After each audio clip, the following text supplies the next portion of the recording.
She thought it was just a small act of kindness. But that one night would change everything. Her daughter looked him in the eyes and said, "Mommy says you're my daddy." The whole town starts talking. Who is this stranger? Why is he really here? And can a man who has everything risk it all for the only thing he's ever wanted, family? When love collides with secrets, will this be the miracle they've all been waiting for? Or the heartbreak they'll never forget? Before we get into the story, comment below where in the world you are watching from today. The steady drum of rain against the windshield matched the rhythm of Emma Lawson's tired thoughts as she guided her weathered pickup truck along the darkening roads of Willow Creek. Her shoulders ached from a grueling double shift, first at Mike's auto shop, then at the Silver Spoon Diner. In the rearview mirror, she caught glimpses of 8-year-old Sophie, curled up in the back seat with her favorite stuffed rabbit, peaceful in sleep despite the storm. The windshield wipers squeaked back and forth, fighting against the relentless downpour. Emma squinted through the blur of water, her hands steady on the wheel as she navigated the familiar curves of Route 27. The clock on her dashboard read 8:45 p.m., later than she'd hoped to be out with Sophie on a school night. Through the rain-streaked window, a flash of hazard lights caught her attention. A sleek black Mercedes sat partially pulled over on the shoulder, its emergency flashers casting an orange glow through the misty evening. Emma's foot instinctively eased off the gas pedal. "Just keep driving," she muttered to herself, thinking of Sophie in the back seat and the warm house waiting for them. But something made her slow down. Maybe it was the memory of kind strangers who'd helped her in the past, or maybe just the habit of looking out for others that small-town life had ingrained in her. With a soft sigh, Emma carefully pulled over, positioning her truck a few yards behind the stranded vehicle. She grabbed her worn red toolbox from behind the seat, the one that had saved more than a few neighbors over the years. "Sophie, honey," she called softly. "I need to help someone real quick. You stay put, okay?" Sophie stirred slightly but didn't wake, clutching her rabbit tighter. Emma smiled, then pulled up her hood against the rain and stepped out into the wet night. As she approached the Mercedes, she could see a tall figure pacing beside it, holding a cell phone to his ear. In the glow of the hazard lights, she noticed his expensive suit and polished shoes, definitely not a local, and definitely out of his element on this country road. "No service out here," Emma called out, keeping her voice friendly but professional. "These storms always mess with the signal." The man turned, startled by her voice. He was handsome in a refined way, with salt and pepper hair and kind eyes that showed both relief and uncertainty at her appearance. "Oh, thank goodness," he said, lowering his phone. "I've been stuck here for 20 minutes. "I'm Emma," she said, setting down her toolbox. "Mind if I take a look?" He hesitated for a moment, clearly surprised by her offer. "I'm Daniel Whitmore. And please, I don't want to trouble you, especially in this weather. I can call for a tow once I get service." Emma was already moving toward the front of the car, her experienced eyes scanning for obvious problems. "Pop the hood for me?" she asked, her tone making it clear she wasn't really asking. Daniel complied, and Emma propped up the hood, shielding herself slightly from the rain as she leaned in with her flashlight. The engine was immaculate, clearly well maintained, but she spotted the issue almost immediately. "Loose connection on your battery terminal," she announced, reaching for her toolbox. "Simple fix. You're lucky it's not something worse." She worked quickly and efficiently, her hands moving with the confidence of someone who'd done this countless times before. Daniel stood nearby, holding an umbrella over her despite her hood, watching with a mixture of amazement and respect. "You seem to know what you're doing," he said, his voice carrying a note of admiration. Emma tightened the last connection and smiled. "I should hope so. I work at Mike's auto shop when I'm not waiting tables." She wiped her hands on a rag from her toolbox. "Try starting it now." Daniel slid behind the wheel, and the engine purred to life immediately. The look of relief on his face made Emma smile. It was the same look she'd seen countless times from grateful customers, though usually not from men wearing suits that probably cost more than her monthly rent. "That's remarkable," he said, stepping back out into the rain. "I can't thank you enough. Please, let me pay you for your time and expertise." He reached for his wallet, but Emma was already shaking her head. "Just pay it forward," she said simply, closing her toolbox. "That's worth more than money." The rain was beginning to let up, the heavy downpour softening to a gentle drizzle. In the distance, a hint of moonlight peeked through breaking clouds. Daniel stood there, wallet still in hand, looking at Emma with an expression she couldn't quite read, something between wonder and curiosity. "I insist on doing something," he said, his voice earnest. "You stopped to help a complete stranger in the rain. That kind of kindness is rare." Emma lifted her toolbox, shaking her head with a small smile. "Not in Willow Creek, it isn't. We look out for each other here." She glanced back at her truck where Sophie still slept soundly. "Besides, I've been stuck on the side of the road before. Sometimes a little kindness goes a long way." Daniel followed her gaze to the truck, noticing Sophie for the first time. His expression softened further. "At least let me." "Pay it forward," Emma repeated firmly, but kindly. "Help someone else who needs it. That's all the payment I need." She turned and walked back to her truck, feeling Daniel's eyes on her as she went. The rain had almost stopped now, and the evening air felt cleaner somehow.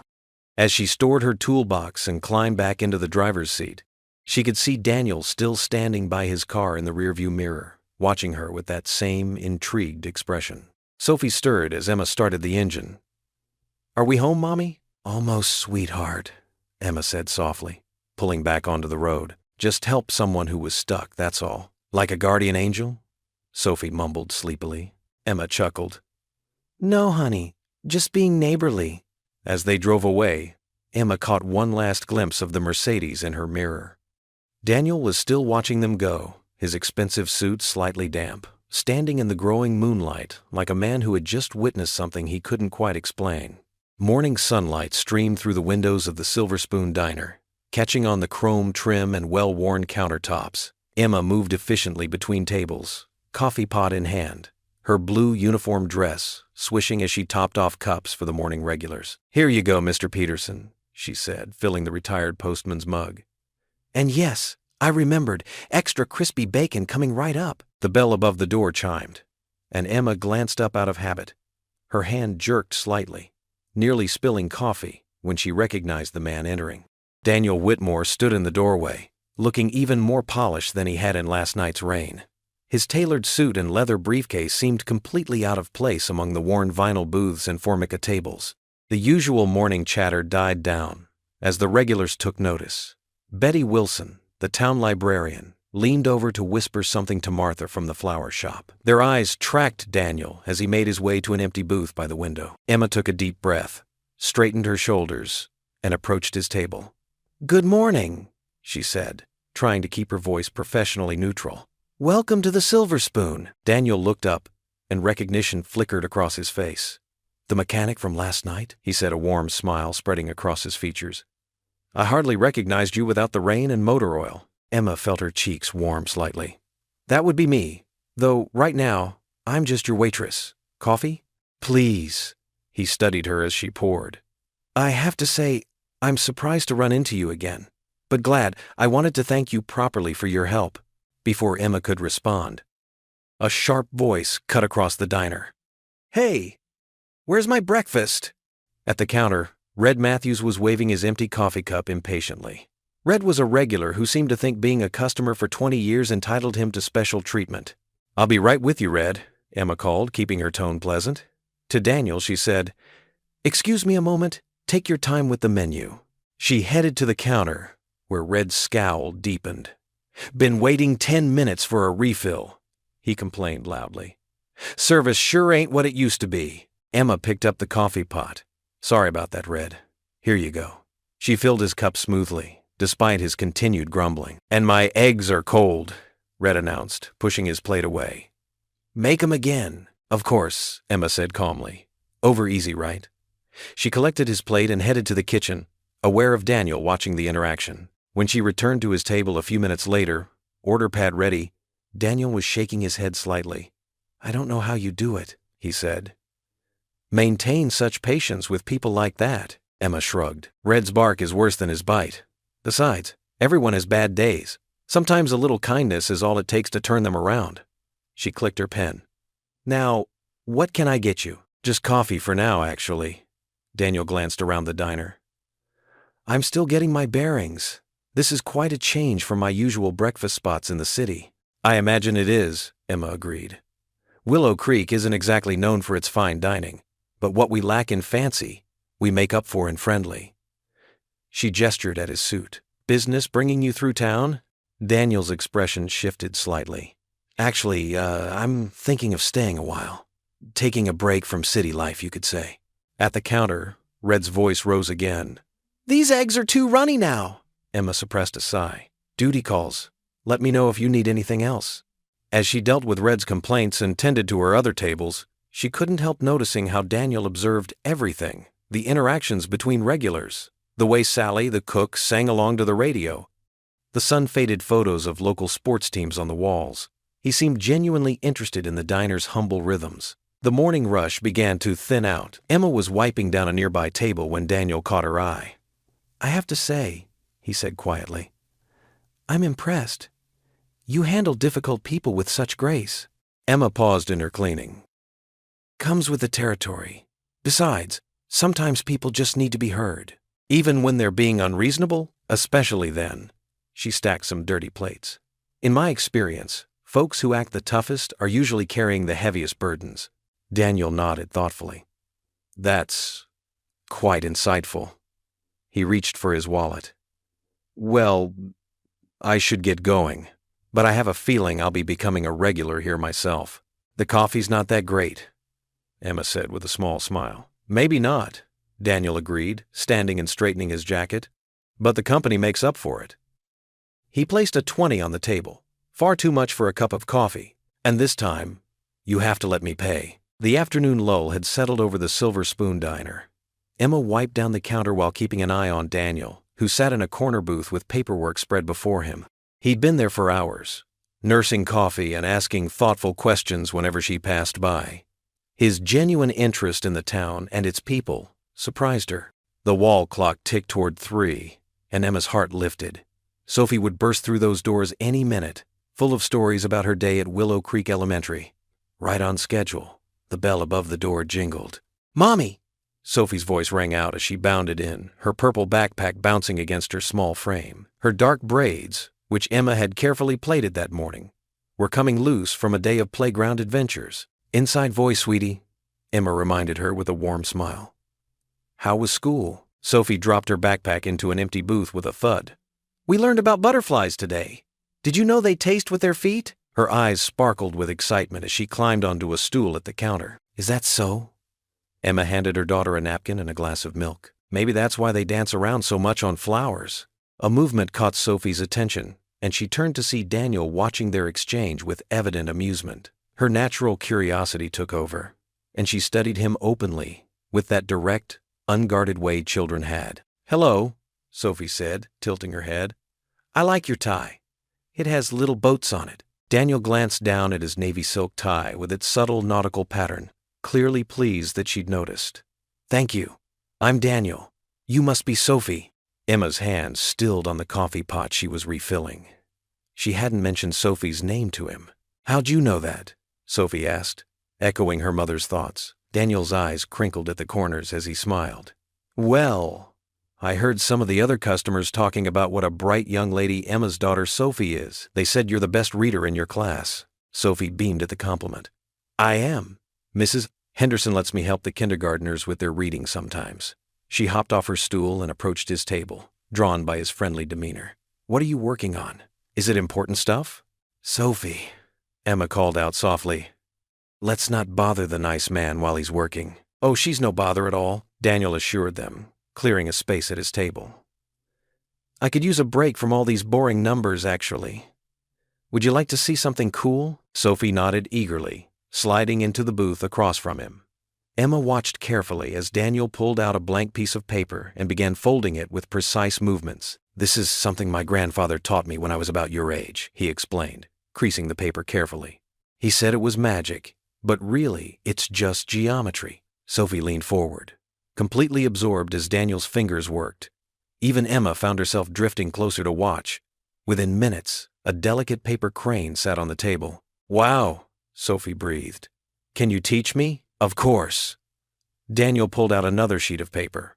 First, we fold it in half like this. Emma's chest tightened as she watched them. Sophie's face glowed with concentration as she followed Daniel's patient instructions. It had been so long since she'd seen her daughter connect with an adult male figure this way. Not since before Jack's death. "Look, Mommy." Sophie held up her somewhat crumpled attempt at a crane. "It's not as pretty as Daniel's, but it's trying its best." "That's a wonderful attitude," Daniel said warmly. "Everything worth doing takes practice." "Like when Mommy taught me to tie my shoes?" Sophie nodded sagely. "I kept getting frustrated, but she said even grown-ups have to learn new things sometimes." "Your mom sounds very wise," Daniel replied, meeting Emma's eyes briefly. Sophie nodded enthusiastically. "She's the smartest person ever, and the strongest too. She can fix anything, even fancy cars like yours." Daniel raised his eyebrows. "Oh, how did you know about my car?" "I heard Miss Betty telling Mrs. Rodriguez that Mommy helped a handsome stranger in a fancy car last night," Sophie giggled. "They said it was just like a movie." Emma felt her cheeks warm. "The gossip mill in this town works faster than the internet," she muttered. "Mommy says real heroes don't need fancy things," Sophie continued, carefully smoothing the wings of her paper crane. "She says being a hero means showing up when people need help and protecting them, like a real daddy would." Emma's heart stopped. She could see where this was heading. But before she could intervene, Sophie turned to Daniel with shining eyes and whispered, "Mommy says you're my daddy." The diner seemed to freeze. Emma's face burned with mortification as she rushed forward. "Sophie, honey, that's not what I—" But Daniel was already moving. He set his papers aside and slid out of the booth, kneeling to meet Sophie at eye level. His expression was gentle and understanding as he looked at the little girl whose hope shone so brightly. "Sophie," he said softly, "I would be honored to be your friend." The simple sincerity in his voice made Emma's throat tight. Sophie's face lit up with joy, and she immediately launched into telling Daniel about the butterfly project she was working on for science class. Emma stood rooted to the spot, watching as this stranger, this wealthy businessman, who had literally appeared on a dark road, treated her daughter's vulnerable heart with such care and respect. He could have laughed it off, could have made Sophie feel foolish or small. Instead, he had given her exactly what she needed. Honest friendship without false promises. Emma stood at the kitchen counter of their small rental house, chopping carrots for soup while Sophie sat at their worn wooden table, homework spread out before her. The evening light filtered through lace curtains Emma's mother had sewn years ago, casting delicate patterns across the linoleum floor. "And then Mr. Daniel smiled at me, Mommy. He has nice teeth, just like in the toothpaste commercials," Sophie said, swinging her legs under the table instead of focusing on her math worksheet. Emma's knife paused mid-chop. "Honey, remember what we talked about on the drive home? We don't know Mr. Daniel very well, but he was so nice. He listened to my whole butterfly story, and he didn't even look bored like Mrs. Peterson does at church." Sophie drew little butterflies in the margin of her homework. Emma scraped the carrots into the simmering pot, trying to keep her voice steady. "Sophie, sweetie, sometimes people are just passing through town. We shouldn't get too—" She searched for the right word. "Too attached." "Is this because of what I said?" Sophie's pencil stopped moving. "About him being my daddy?" The question hung in the air like steam from the soup pot. Emma wiped her hands on her apron and sat down next to her daughter. "Come here, baby." She pulled Sophie onto her lap, even though the girl was getting almost too big for it. "You know I love you more than anything in this whole world, right?" Sophie nodded against her mother's shoulder. "More than chocolate chip cookies?" "Way more than cookies," Emma said, managing a smile. "And because I love you so much, I need to protect your heart. We can't just give it away to every nice person who comes along."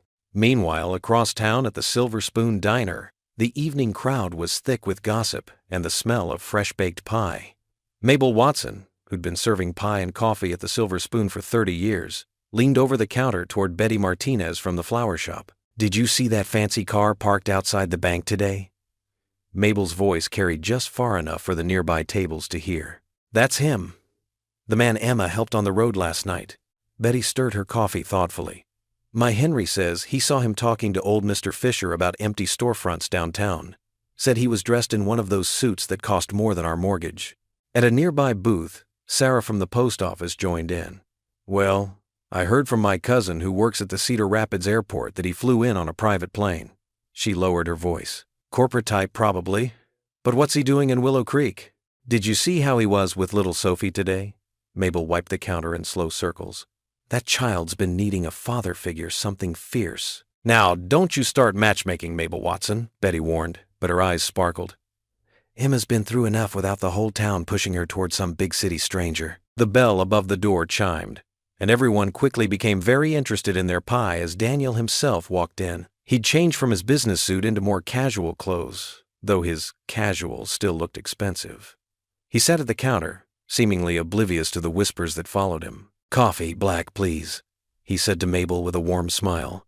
"And I heard your apple pie is the best in 3 counties. Mabel puffed up with pride despite her suspicion. Been baking it the same way for 30 years. She cut him a generous slice, though most folks around here already know that. Daniel took a bite and closed his eyes appreciatively. Perfect. You know, my grandmother used to make pie like this, before everything became about quarterly reports and shareholder meetings. The diner grew quieter as people strained to hear. Daniel seemed to notice the attention and smiled slightly. Small towns remind me of growing up. People know each other, care about each other. He paused. It's real here. Back in Emma's kitchen, Sophie had finally settled into her homework while Emma stirred the soup. Her daughter's words from the diner kept echoing in her mind. "Mommy says you're my daddy." The memory made her cheeks burn again. She hadn't meant for Sophie to take her words so literally when she'd explained that real fathers were people who showed up and cared. "Mommy?" Sophie's voice pulled her from her thoughts. "Can we get ice cream after dinner?" Emma glanced at their careful budget pinned to the refrigerator. "Not tonight, sweetie, but maybe this weekend, if we're careful with our spending this week." Sophie nodded, used to such answers. "That's okay. Mr. Daniel said sometimes waiting for something makes it taste even better." Emma's spoon clinked against the pot. When had Daniel said that? She'd only stepped away from their table for a few minutes to refill coffee. Her daughter was already quoting him like he was family. The soup timer dinged, and Emma pushed her worries aside to focus on dinner. She had enough on her plate, without wondering about mysterious strangers in expensive suits who showed up with kind smiles and gentle words, no matter how those words might make her heart skip a beat. At the diner, the evening crowd thinned, leaving Daniel alone at the counter with his coffee and Mabel's curious eyes. Through the windows, the streetlights of Willow Creek blinked on one by one, like stars coming out in a small-town sky. A sky so different from the city lights he'd left behind, where true darkness, and perhaps true light, never really had a chance to show itself. "More coffee?" Mabel asked, holding up the pot. "No, thank you." Daniel reached for his wallet. "But I would like to know, is there a real estate agent in town you'd recommend? Someone honest, who knows the community?" Mabel nearly dropped the coffee pot. "Real estate? You're not just passing through then?" Daniel's smile held a hint of mystery. "Let's just say I'm exploring my options." As he left, dropping a generous tip on the counter, the remaining customers huddled closer. Theories flew back and forth like leaves in an autumn wind. Was he buying property? Starting a business? Running from something or someone? But most importantly, what did it mean for Emma Lawson and her daughter, who'd spent so many years building a life from broken pieces, only to have this stranger walk in and shake their careful foundation with a single kind smile? The autumn morning air was crisp as Emma pulled into Jerry's auto shop, the gravel crunching under her worn work boots. She tied her dark hair back with practiced movements, ready for another morning of oil changes and minor repairs before her afternoon shift at the diner. The familiar scents of motor oil and rubber filled her nose as she unlocked the side door. Jerry hadn't arrived yet. He usually came in later, trusting Emma to handle the early morning routine. She flipped on the fluorescent lights, which flickered to life with a low hum, illuminating the concrete floor and tool-lined walls. The garage was small but neat, everything in its place, just as she liked it. Emma pulled on her gray coveralls over her jeans and t-shirt, checking the day's appointment book. 2 oil changes and a brake inspection, a typical quiet Thursday morning. She had just finished setting out her tools when she heard the distinct sound of expensive shoes on concrete. Her heart skipped a beat as she turned to find Daniel standing in the doorway, holding 2 coffee cups from May's Diner down the street. He wore casual clothes today, dark jeans and a blue sweater that probably cost more than her monthly rent, but somehow still managed to look like he'd stepped out of a magazine. "Good morning," he said, offering a warm smile. "I thought you might need this." He held out one of the cups. Emma wiped her hands on a shop rag. trying to hide her surprise. "How did you find me here?" "Small town," Daniel said with a slight shrug. "I asked at the diner. I hope that's okay." She hesitated before accepting the coffee. "Thank you, but you didn't need to do this. I told you the other night, no payment necessary." "This isn't payment," Daniel said, leaning against the workbench. "This is just coffee, and maybe a chance to talk without my car breaking down, or your daughter declaring me her father." His eyes crinkled with gentle humor. Emma felt her cheeks warm at the memory. "Look, about that.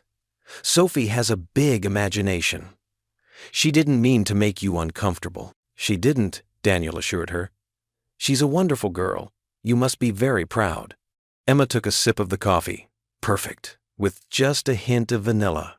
Exactly how she liked it. She wondered if May had told him her usual order. "I am. She's everything to me." Daniel watched her work as she began checking fluid levels on a customer's sedan. "You seem very comfortable here," he observed. "How long have you been working as a mechanic?" "Part-time for about 3 years," Emma answered, keeping her focus on the dipstick she was wiping clean. "Jerry gave me a chance when nobody else would. Said he didn't care that I learned from watching YouTube videos and working on my own truck, as long as I could do the job right." "That's impressive," Daniel said, and something in his tone made her look up. There was no condescension in his expression, just genuine admiration. "It puts food on the table," Emma said simply. "Between this and the diner, we manage." "2 jobs can't be easy," Daniel said softly, "especially as a single parent." Emma's movements stilled for a moment. "We do what we have to do." "Of course." Daniel set his coffee down and stepped closer, watching as she worked. "May I ask about your husband?" The question hung in the air between them. Emma focused on replacing the oil cap, buying time before answering. "Tom was a good man," she finally said. "Marine. He died in Afghanistan 5 years ago. Sophie was only 3. She could feel Daniel's eyes on her, full of compassion she wasn't ready for. "I'm very sorry," he said quietly. "Don't be," Emma replied, more sharply than she intended. She straightened up, wiping her hands again. "We're doing fine. Sophie and me, we've got our routine. We don't need anyone feeling sorry for us." "That's not what Daniel started. "Look," Emma cut him off. "I appreciate the coffee, and you seem like a nice person, but I learned a long time ago that nothing comes without strings attached. So, whatever this is," she gestured between them, "whatever you're doing here, you don't have to. We're not some charity case for you to fix." Daniel remained quiet for a moment, studying her face. "You're right," he finally said. "You don't need anyone's pity. But maybe you could use a friend." The simple sincerity in his voice threatened to crack something in Emma's carefully constructed walls. She turned away, busying herself with organizing tools that were already perfectly arranged. "I've got customers coming soon," she said, her voice tight. "Thank you for the coffee, Mr. Whitmore, but I need to work." The afternoon sun cast long shadows through the open garage doors as Emma worked under the hood of Mrs. Peterson's ancient Volvo. Grease stained her coveralls, and a thin sheen of sweat glazed her forehead. The radio played softly in the background, country music mixing with the metallic clinks of her tools. "Mommy, Mommy!" Sophie's excited voice echoed through the garage. Emma straightened up, wiping her hands on a rag. Her daughter burst through the side door, her backpack bouncing wildly, brown pigtails flying. Behind her, looking slightly bewildered but amused, was Daniel. "Look who I found outside," Sophie beamed, grabbing Daniel's hand and pulling him forward. "He was getting coffee next door." Emma's heart skipped a beat. Daniel stood there in his casual clothes, dark jeans and a light blue button-down with rolled-up sleeves, looking both out of place and somehow perfectly at home in the garage. "I hope you don't mind," Daniel said, holding up his hands apologetically. "She spotted me through the window and insisted I had to see something important." Sophie was already unzipping her backpack. "It's my science project. We have to build a working model of the solar system, and I got an A." She pulled out a carefully constructed mobile of painted styrofoam balls, wire, and string. "Sweetheart, Mr. Whitmore probably has important things to do," Emma started. But Daniel was already kneeling beside Sophie, examining the project with genuine interest. "This is impressive work," he said, gently turning the mobile to see all the planets. "Did you paint these yourself?" Sophie nodded proudly. "Mommy helped me look up the real colors online. See? Jupiter has its big red spot right here." She pointed to a carefully painted swirl. Emma watched as Daniel asked Sophie about each planet, his questions thoughtful and engaging. Sophie's eyes sparkled as she explained how she'd measured the distances between the planets to keep them to scale. "And what's this?" Daniel pointed to a small piece of paper attached to Saturn's ring. "That's where I wrote about Galileo. He was the first person to see Saturn's rings through a telescope."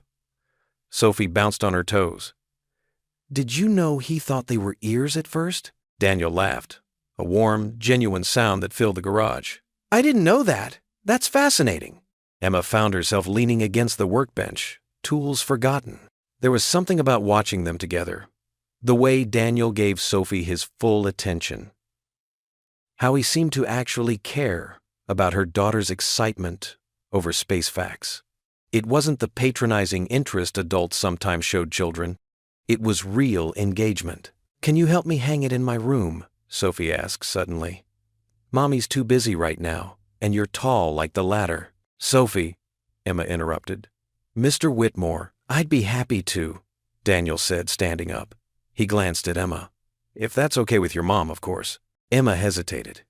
Every protective instinct told her to keep this man at arm's length, but Sophie was looking at her with those hopeful brown eyes, clutching her project to her chest. "I suppose that would be all right," Emma said slowly.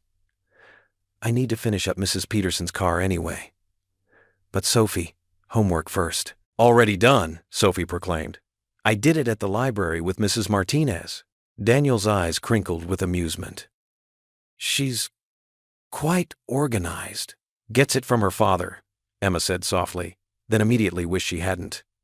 A flash of understanding crossed Daniel's face, but he didn't press. "Well then," he said, turning back to Sophie.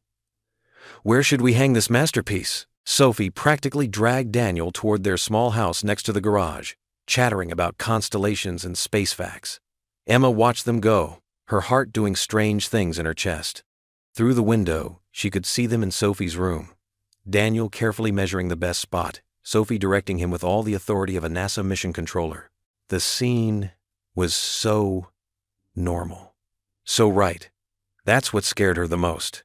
An hour later, Emma finished with the Volvo and headed inside. She found Sophie at the kitchen table, working on what appeared to be an elaborate drawing. Daniel sat across from her, his suit jacket draped over the chair, helping her label the constellation she was sketching. "Mommy," Sophie held up her drawing. "Daniel knows all about the stars. Did you know there's one called Betelgeuse? It's red and huge." "That's wonderful, sweetheart," Emma managed to smile. "But it's getting late, and you need to get ready for bed." Sophie's face fell slightly, but she didn't argue. "Okay, Daniel, will you come see my project again sometime?" "If your mom says it's okay," he replied carefully, standing up. "Thank you for sharing your astronomy knowledge with me. I learned a lot." After Daniel left, Emma went through Sophie's bedtime routine. Bath, pajamas, teeth brushed. As she tucked her daughter into bed beneath the newly hung solar system, Sophie grabbed her hand. "Mommy?" "Yes, baby?" Sophie's voice was quiet, almost dreamy. "I think he's meant to be with us, Mommy." Emma's throat tightened. She smoothed Sophie's hair back from her forehead, buying time to steady her voice. In the dim glow of the nightlight, she could see her daughter's eyes shining with hope. Hope that made Emma's heart both soar and ache. "Sweetie," she started, but didn't know how to continue. How could she explain adult fears and complications to an 8-year-old? How could she protect Sophie's heart while guarding her own? "He knows about stars," Sophie continued sleepily, "and he listens really good. And he makes you smile, Mommy. You smiled lots today." Emma felt tears prick at her eyes. She had smiled more today, hadn't she? Something about Daniel's presence made everything feel lighter, warmer, and that terrified her. She kissed Sophie's forehead, unable to find the right words. Her daughter was already drifting off, clutching her stuffed astronaut bear. Above them, the planets slowly rotated on their careful wire orbits, casting gentle shadows on the wall. Emma sat there for a long moment, torn between the fear that had protected them for so long and the tiny spark of hope that had begun to glow in her chest. Sophie's words echoed in her mind. "He's meant to be with us." Could it really be that simple? The morning sun filtered through the stained glass windows of Willow Creek Community Church, casting rainbow patterns across the worn wooden pews. Emma adjusted Sophie's yellow dress collar as they settled into their usual spot. Third row from the back, right side.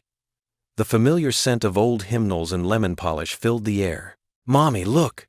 Sophie whispered loudly, pointing toward the church entrance. Emma's breath caught in her throat. There stood Daniel, dressed in a simple navy suit, looking slightly uncertain as he scanned the rows of familiar faces. Several heads turned, and whispers rippled through the congregation. Mrs. Henderson, who'd been playing the prelude on the piano, actually missed a note. Sophie waved enthusiastically, and Daniel's face brightened with relief. He made his way down the aisle, nodding politely to the surprised parishioners. "May I?" he asked softly, gesturing to the empty space beside them. Emma nodded, sliding over to make room. Sophie immediately scooted closer to Daniel, her face beaming with pride. Emma noticed how natural he looked sitting there, despite the curious glances from the congregation. "I didn't know you went to church," Emma whispered. "I used to years ago," Daniel replied quietly. "Thought it was time to find my way back." Pastor Roberts approached the pulpit, his weathered face breaking into a warm smile as he noticed their unexpected visitor. "Good morning, everyone. It's wonderful to see some new faces joining our church family today." Sophie reached for Daniel's hand and then Emma's, connecting them all as the congregation stood for the opening hymn.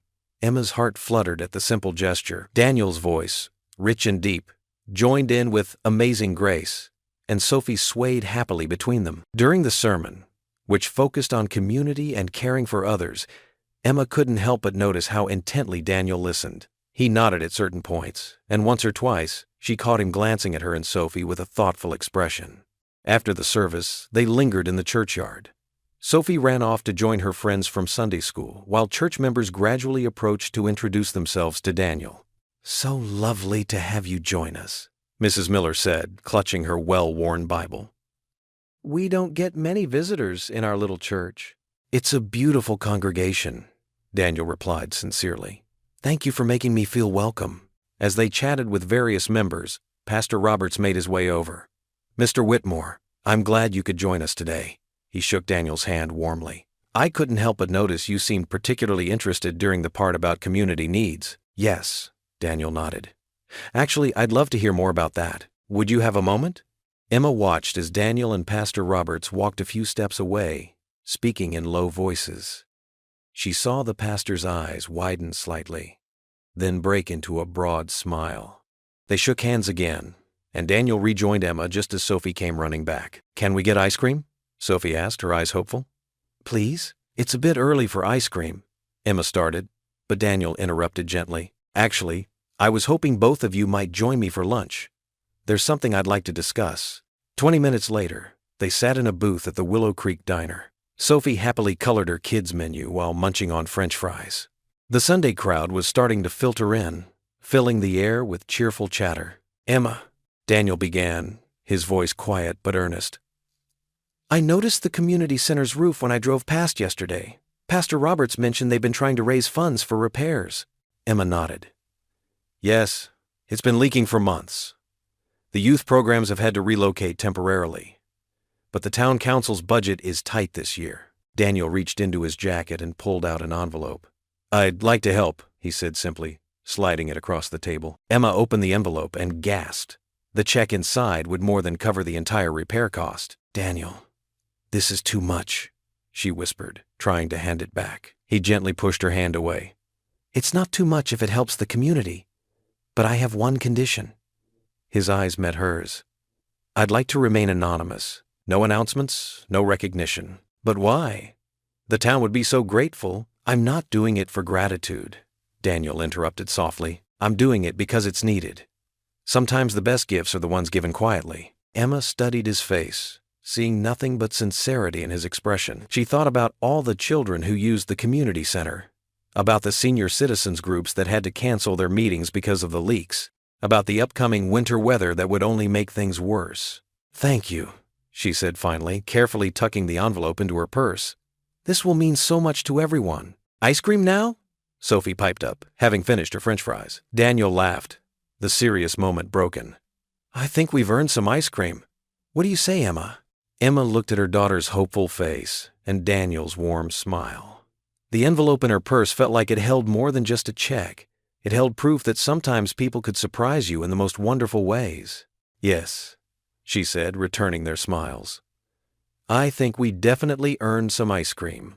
The afternoon sun streamed through the diner windows, warming their booth as Sophie debated between chocolate and strawberry flavors. Emma watched Daniel help Sophie sound out the words on the ice cream menu, their heads bent together in concentration.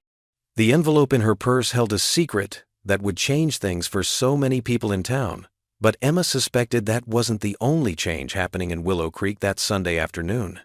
The crickets chirped their evening song as Daniel's footsteps echoed on the creaky wooden steps of Emma's front porch. The old swing creaked gently in the cool night breeze, and the soft yellow glow from the porch light cast warm shadows across the weathered boards. Emma stood in the doorway, 2 glasses of sweet tea in her hands, ice cubes clinking softly. She wore simple jeans and a faded blue t-shirt, her honey-brown hair loose around her shoulders. I thought you might want something to drink, she said, offering him a glass. Thank you. Daniel accepted the tea, his fingers brushing hers for just a moment. He changed from his church clothes into khakis and a casual button-down shirt, looking more at ease than he had all day. They settled onto the porch swing, leaving a careful space between them. Above them, stars dotted the clear night sky like scattered diamonds on black velvet. The peaceful quiet of small-town evenings wrapped around them like a comfortable blanket. Sophie's finishing her homework, Emma said, breaking the silence. She was so excited to see you at church today. Daniel smiled, the corners of his eyes crinkling. She's a special little girl. The way she explained every single stained glass window to me, she knows so much about their stories. She loves those windows. Emma took a sip of tea. When she was younger, we'd sit in church, and I'd whisper the stories to her. It became our special thing. The swing creaked softly as Daniel shifted. You've done an amazing job with her, Emma. Anyone can see how bright and caring she is. Emma's fingers tightened around her glass. I try my best. Some days are harder than others. Would you tell me about him? Daniel asked quietly. Sophie's father? Emma was quiet for a long moment, watching the ice cubes melt in her tea. Tom was a good man, a Marine. He died overseas when Sophie was just a baby. She paused, collecting her thoughts. Sometimes I think it's harder that Sophie never knew him. She has this idea of what a father should be, built entirely from stories and wishes. Daniel nodded, understanding in his eyes. That's why she latched onto me so quickly. Yes. Emma set her glass down on the small table beside the swing. I need to be honest with you, Daniel. Your kindness means the world to Sophie, but she met his gaze directly. I need to protect her heart and mine. I understand, Daniel said softly. I haven't been completely honest either. He placed his glass next to hers. I came to Willow Creek running away from something. My life in the city, it was all surface, all show. Board meetings, charity galas, empty conversations. I felt like I was suffocating. Emma listened, watching his profile in the dim light. Then my car broke down on that rainy night, he continued. And this amazing woman stopped to help me, expecting nothing in return, just pure kindness. He turned to face her. It woke something up in me, Emma, made me realize what I'd been missing. The night air felt charged with possibility, making Emma's heart beat faster. Daniel, Let me finish, please, he said gently. I'm not asking for anything more than friendship. I know you have walls up for good reasons, but being here, spending time with you and Sophie, it's teaching me what really matters in life. A warm breeze rustled through the maple trees lining the street. From inside the house came the sound of Sophie's laughter, probably at something on TV. Emma took a deep breath, weighing her words carefully. Friendship, she said finally. I think we can manage that. Relief, and something warmer flickered across Daniel's face. That's all I'm asking for. But you have to promise me something, Emma added, her voice firm. Be honest with Sophie about this. She needs to understand that you're our friend, nothing more. I won't have her building castles in the air. Daniel nodded solemnly. You have my word. The porch light caught a movement at the window, and they both turned to see Sophie's small face pressed against the glass. She waved enthusiastically, her gap-toothed smile visible even through the window pane. Daniel waved back, his expression softening into genuine warmth. In that moment, watching Sophie's delight and Emma's cautious smile, he made a silent vow to himself.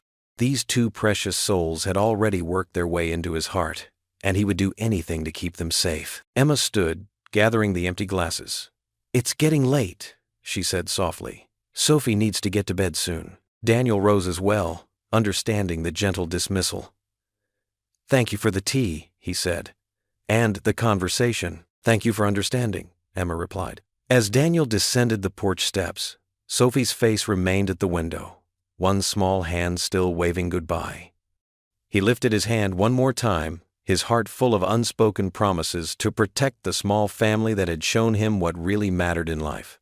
The October morning air was crisp and clean, as Emma, Sophie, and Daniel made their way through the bustling farmer's market. Fallen leaves crunched beneath their feet, painting the ground in shades of red and gold. The market square was alive with activity. Vendors called out their wares. Children darted between stalls, and the smell of hot apple cider and fresh baked goods wafted through the air. "Look at all the pumpkins!" Sophie bounced with excitement, pointing to a display of orange gourds in every size imaginable. Her pink scarf fluttered in the breeze as she ran ahead. Daniel followed, trying to match Sophie's enthusiasm while looking completely out of his depth. He wore jeans and a casual sweater, but his designer boots weren't made for trudging through muddy farm displays. "These are quite something," he said, eyeing the massive pumpkins with a mix of wonder and confusion. Emma couldn't help but smile at his obvious discomfort. "City boy never been pumpkin picking before?" "Is it that obvious?" Daniel chuckled, running a hand through his hair. "The closest I've gotten to this was the decorative gourds my assistant used to order for the office lobby." Sophie tugged at his sleeve. "This one. We need this one." She pointed to a pumpkin nearly as big as she was. "Sweetheart," Emma started, but Daniel was already rolling up his sleeves. "Challenge accepted," he declared, bending down to lift the enormous pumpkin. His face turned red with effort, and for a moment, Emma thought he might topple over. Several townspeople stopped to watch, hiding their grins behind their coffee cups. Mrs. Henderson, who usually regarded newcomers with suspicion, stepped forward. "Here, dear," she said to Daniel. "You've got to lift with your legs, not your back." She demonstrated with a smaller pumpkin, and Daniel adjusted his stance. "Thanks," he said gratefully, finally managing to hoist the massive gourd. "I clearly have a lot to learn about small-town life." "Well, you're doing just fine," Mrs. Henderson replied, patting his arm. "And it's nice to see Emma smiling again."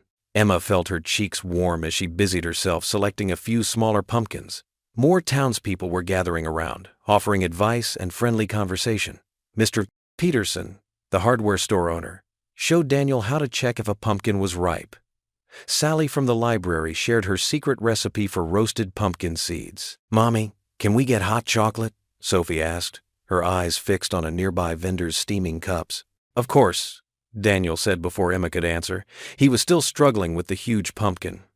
"That is, if it's okay with your mom?" Emma nodded, touched by how he always deferred to her parenting decisions. As Sophie skipped toward the hot chocolate stand, Emma noticed Daniel trying to shift the pumpkin's weight without dropping it. "Need a hand there, city slicker?" she teased. "I've got it completely under control," he insisted, even as he stumbled slightly. "Though I might need directions to the chiropractor tomorrow." They made their way to Emma's truck, Daniel refusing to give up his pumpkin-carrying duty despite his obvious struggle. The old pickup was already filled with fall bounty. Fresh apples, colorful gourds, and a bag of Sophie's favorite caramel corn. Back at Emma's house, they spread newspapers across the kitchen table. Sophie had changed into her designated crafting clothes, and even Daniel had rolled up his sleeves, ready to tackle pumpkin carving. "Okay, what's step one?"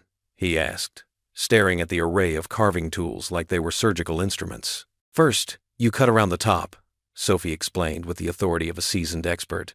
"Like this," she demonstrated with her small pumpkin tongue sticking out in concentration. Daniel picked up a knife and approached his pumpkin with the same serious expression he probably used in board meetings. He started cutting, but the blade kept slipping. "That's certainly an interesting approach," Emma said diplomatically, watching him saw at the pumpkin at an impossible angle. "I'll have you know I once negotiated a multi-million-dollar merger," Daniel said, grunting as he struggled with the knife. This pumpkin doesn't stand a chance. The pumpkin seems to disagree. Emma laughed as Daniel's knife got stuck again. Sophie giggled, orange pumpkin guts already covering her hands. "You're doing it wrong, Mr. Daniel. Here, let me show you." Emma watched as her daughter patiently showed Daniel the proper technique, her heart warming at how seriously he took Sophie's instructions. His corporate polish had completely vanished, replaced by genuine joy as he finally managed to cut a wobbly circle around the top. "Victory," he declared, lifting the top piece with a triumphant grin. His smile quickly turned to horror as he peered inside. "Oh, there's a lot of stuff in there." Emma couldn't contain her laughter as Daniel cautiously poked at the pumpkin innards. "Welcome to the glamorous world of pumpkin carving," she said, handing him a large spoon. "Start scooping." Daniel rolled up his sleeves further and dove in, making exaggerated faces of disgust that had Sophie howling with laughter. Pumpkin seeds flew everywhere as he enthusiastically attacked his task. "I think you're wearing more pumpkin than you've removed," Emma observed, taking in his seed-covered sweater and the smudge of pumpkin on his cheek. He looked up at her with such a boyish grin that Emma felt her heart skip a beat. Orange sunlight streamed through the kitchen window, catching the golden highlights in his hair and the warmth in his brown eyes. For a moment, time seemed to stand still as their gazes met over the mess of pumpkin carnage. Then Sophie accidentally flung a handful of seeds across the table, breaking the spell. "Oops," she giggled. "Oh, you think that's funny?" Daniel asked with mock seriousness, reaching for his own handful of pumpkin innards. "No pumpkin fights in my kitchen," Emma declared, but she was laughing too hard to sound stern. Daniel attempted to carve a face into his pumpkin, but the results were comically lopsided.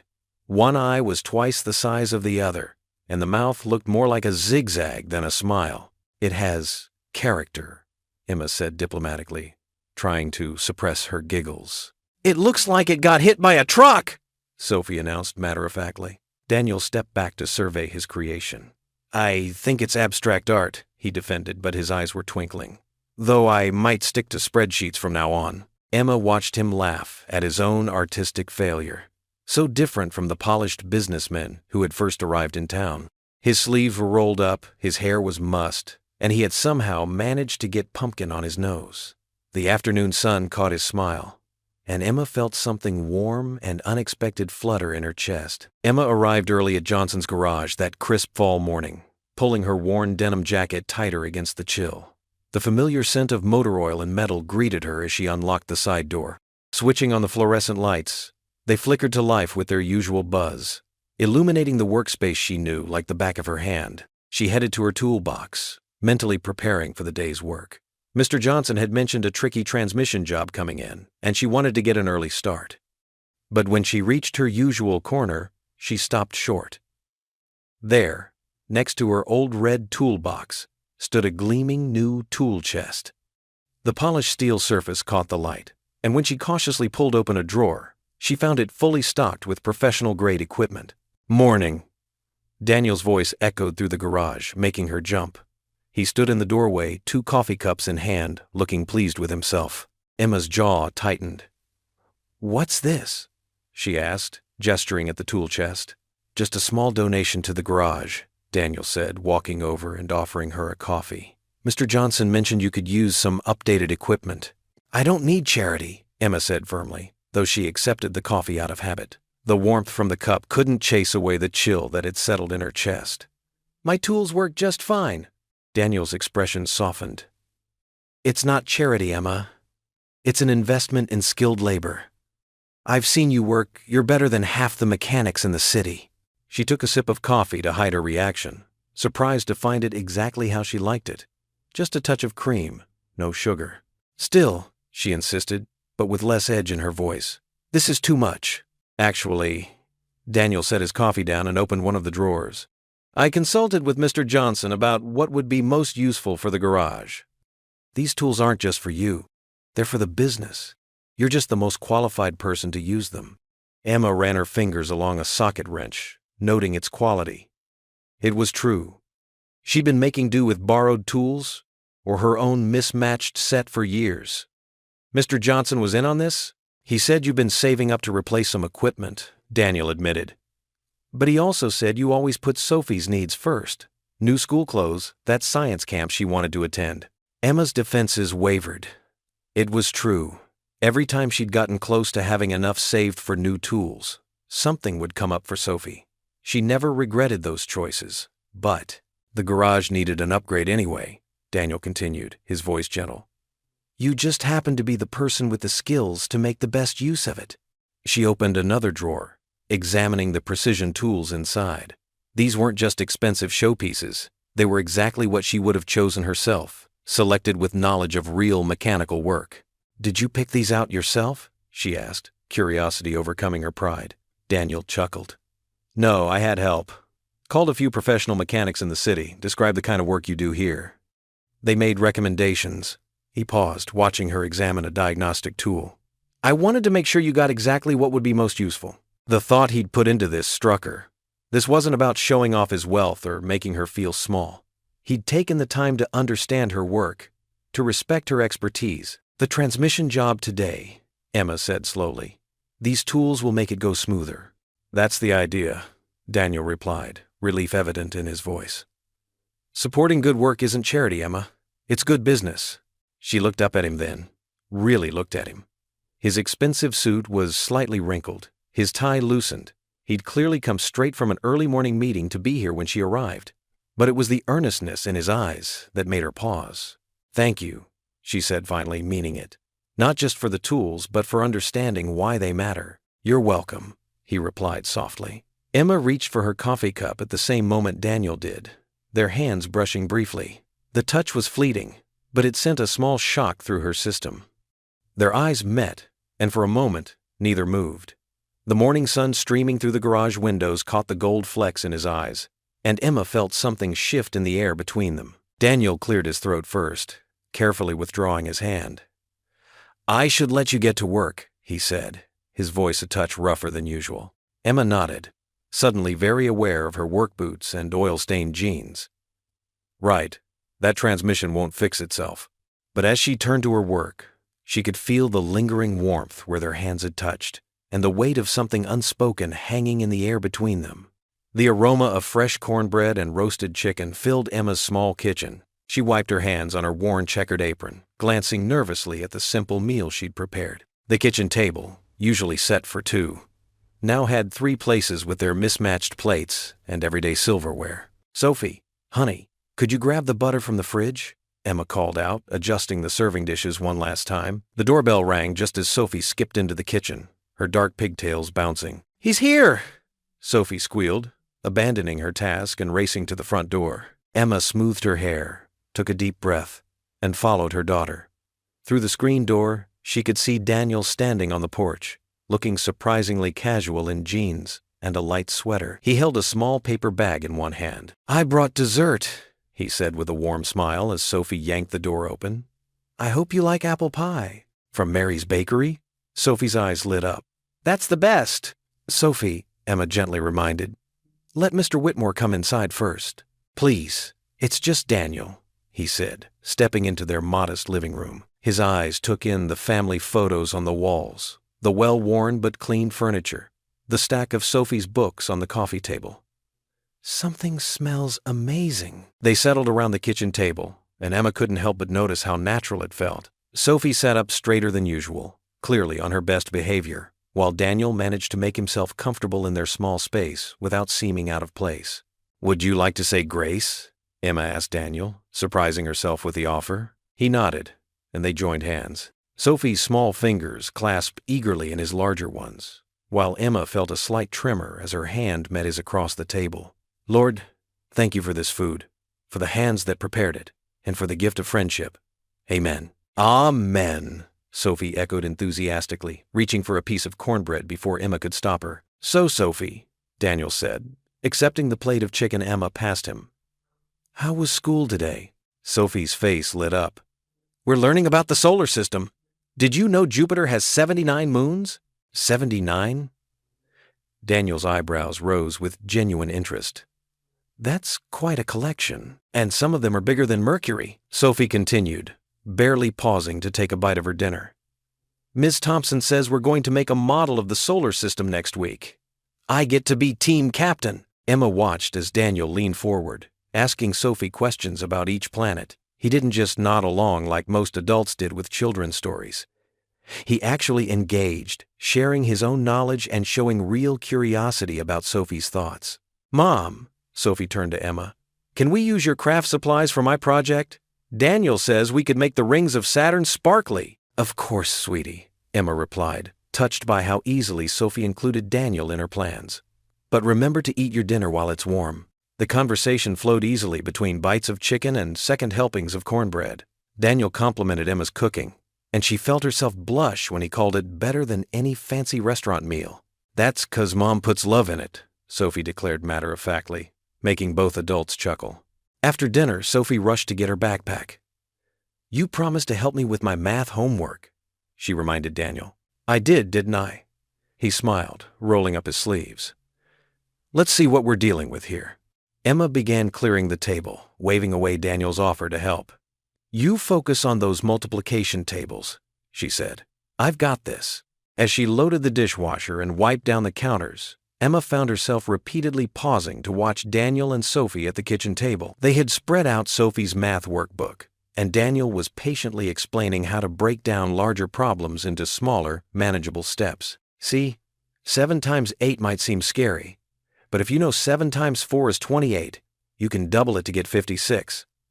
Daniel drew small circles on Sophie's notebook, grouping them to demonstrate. "Oh!" Sophie's face brightened with understanding. "That's way easier than trying to count it all at once." Emma leaned against the kitchen door frame, dish towel forgotten in her hands. She watched as Sophie worked through another problem, her tongue sticking out slightly in concentration. Daniel sat beside her, his presence steady and encouraging, offering guidance only when needed. This scene, this simple, ordinary moment of homework help, squeezed Emma's heart in unexpected ways. How many evenings had she struggled to help Sophie with math after long days at work, both of them frustrated and tired? How many times had Sophie wished for someone else to turn to when Mom's explanations didn't quite make sense? Daniel looked up, catching Emma's gaze. His smile was gentle, understanding, with no hint of pity or judgment. Emma felt her carefully constructed walls wobble slightly. This man, who could have been anywhere else, chose to spend his evening helping an 8-year-old with multiplication tables. And somehow, it felt right. As natural as the way he sat at their mismatched table or praised her simple home cooking. "Mom!" Sophie's excited voice broke through Emma's thoughts. "Look, I got them all right." Emma moved closer to examine the worksheet, resting one hand on Sophie's shoulder. "Great job, sweetheart." She met Daniel's eyes over Sophie's head. "Thank you," she mouthed silently. He shook his head slightly, his expression saying this was no burden. That this moment, here in their warm kitchen with multiplication tables and simple happiness, was exactly where he wanted to be. The autumn air carried the sweet scent of caramel apples and cotton candy through Willow Creek's town square. Colorful lights twinkled overhead, strung between lampposts like a blanket of stars. The annual Fall Festival was in full swing, with cheerful music floating from the bandstand and children's laughter mixing with the excited chatter of townspeople. Emma adjusted her red wool scarf, watching Sophie bounce excitedly from one foot to the other as they waited by the entrance. Her daughter wore her favorite blue jacket, the one with little silver stars on the pockets that matched her eyes when she smiled. "Do you think he'll find us, Mom?" Sophie asked for the third time, scanning the growing crowd. "He said he'd meet us right here, sweetie." Emma checked her watch, trying not to show her own anticipation. Remember, Daniel's still learning his way around town. "I'm right here," a warm voice called out. Daniel appeared, wearing a casual sweater instead of his usual business attire. He carried 3 paper tickets in his hand. "Sorry I'm late. The parking was." He gestured vaguely at the packed streets. Sophie launched herself at him with a hug. "You came. Mom said you would, but I was worried maybe you forgot." "Forget the Fall Festival? Never." Daniel winked at Emma over Sophie's head. "Especially after someone told me it has the best caramel apples in 3 counties. They made their way through the festival grounds, Sophie leading the charge. String lights crisscrossed above them, casting a warm glow over everything. The air was filled with music from the local band playing familiar country tunes, and the scent of burning leaves and hot cider made Emma feel instantly nostalgic. "Look," Sophie pointed to a ring toss game. "Can we try that one?" Daniel bought them each a turn. Sophie's rings clattered against the bottles, missing every time, but she giggled with each attempt. When it was Emma's turn, she surprised them both by landing 2 rings perfectly. "Where did you learn to do that?" Daniel asked, impressed. Emma shrugged, a slight blush coloring her cheeks. "Misspent youth at county fairs." They moved from game to game, Daniel insisting on trying everything Sophie pointed to. At the balloon dart throw, he won a small stuffed penguin, which Sophie immediately named Mr. Waddles. Emma couldn't help but notice how natural it felt, the 3 of them together like this. They stopped at a picnic table laden with their festival feast: hot dogs, fresh-cut fries, and those famous caramel apples. Sophie sat between them, swinging her legs and chattering about school while stealing fries from both their plates. "Mom, can I go on the hayride, please?" Sophie pointed to where a tractor was pulling a wagon filled with laughing children through the festival grounds. Emma hesitated. "I don't know, sweetie. It's getting late." "I'll take her," Daniel offered. "If that's okay with you." Emma nodded, watching as Sophie grabbed Daniel's hand and pulled him toward the line. She could hear her daughter's excited voice carrying back through the crowd. "Did you know my friend Katie said there might be real ghosts in the corn maze?" While they were gone, Emma wandered over to get some hot apple cider. Mrs. Peterson, who ran the stand, gave her a knowing smile as she handed over the steaming cup. "That's a good man you've got there, Emma," she said softly. "The way he is with Sophie, well, it does my heart good to see." Emma started to protest that Daniel wasn't her man, but the words stuck in her throat. Instead, she just smiled and took her cider, finding a bench near the bandstand to wait. The evening had grown cooler, and the crowd had thinned slightly. The band switched to slower songs, and couples began swaying on the makeshift dance floor in front of the bandstand. The string lights seemed to glow brighter against the darkening sky, creating a magical atmosphere.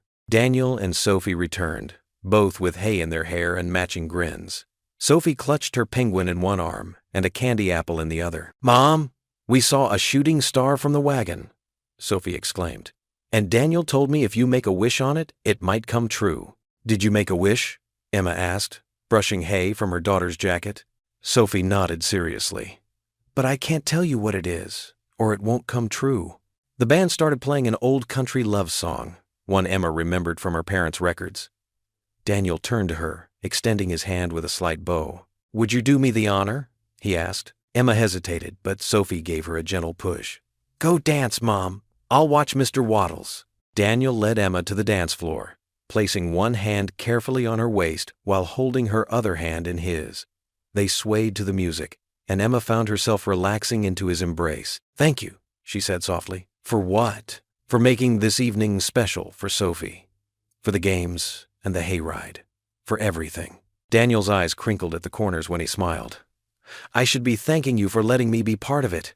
They moved slowly under the twinkling lights, and Emma felt something shift inside her heart. The walls she'd built so carefully began to crumble just a little. She could hear Sophie's delighted giggles from where she sat on the bench, clapping along to the music. In that moment, with the sweet autumn air around them and the soft music playing, Emma realized she was falling in love. The thought should have terrified her, but somehow, wrapped in Daniel's arms while her daughter beamed at them from the sidelines, it felt right. It felt like coming home. The evening stars peeked through scattered clouds as families wandered between festive booths decorated with autumn leaves and twinkling lights.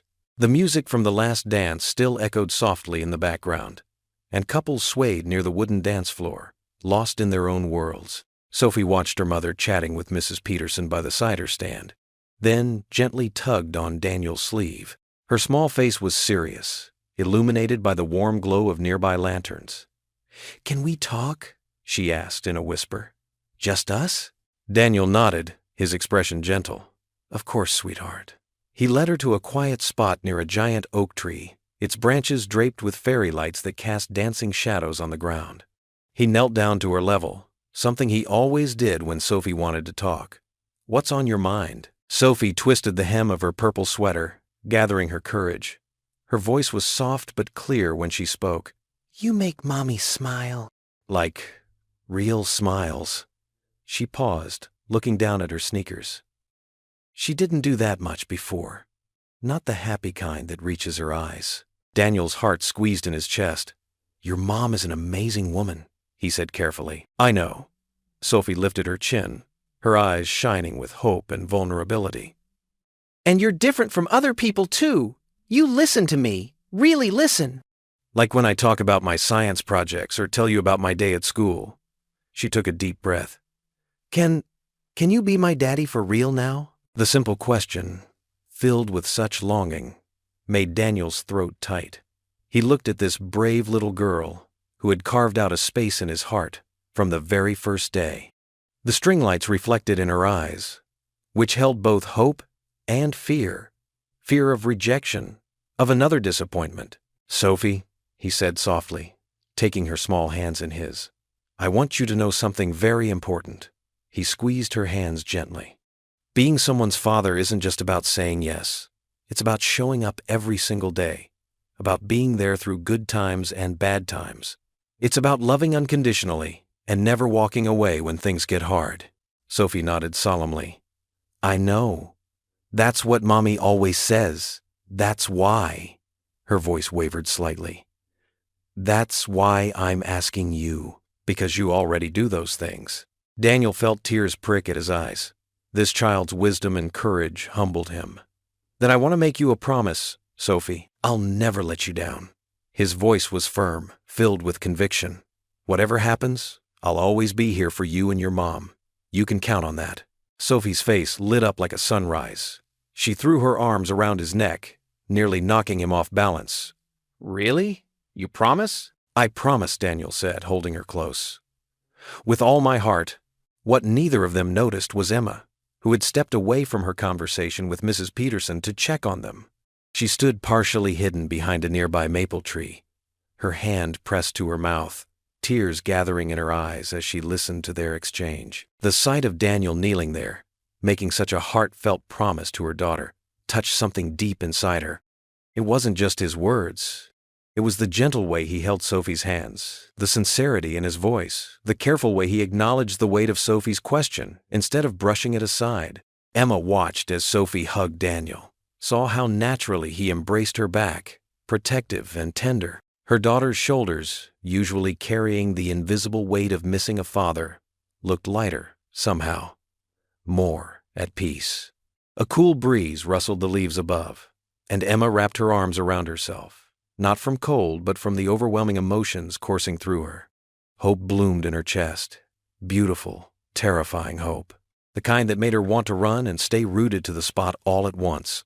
She remembered the last time she'd allowed herself to hope this deeply, before tragedy had torn her world apart. The thought of opening her heart again, of letting someone in who could potentially leave, it scared her more than she wanted to admit. But watching Daniel with Sophie, seeing the genuine love in his eyes, the careful way he made his promise, it felt different. He wasn't trying to replace what they'd lost. He was creating something new, something real and honest.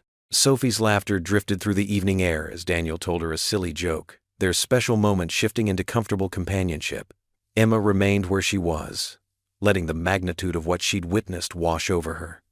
Her daughter's boldness in asking for what her heart wanted, Daniel's thoughtful and sincere response, it was everything she'd ever hoped for and everything that terrified her. The festival continued around them, with children running past holding candied apples and parents calling out reminders about bedtime. But in that quiet corner of the square, under the canopy of twinkling lights, something profound had shifted.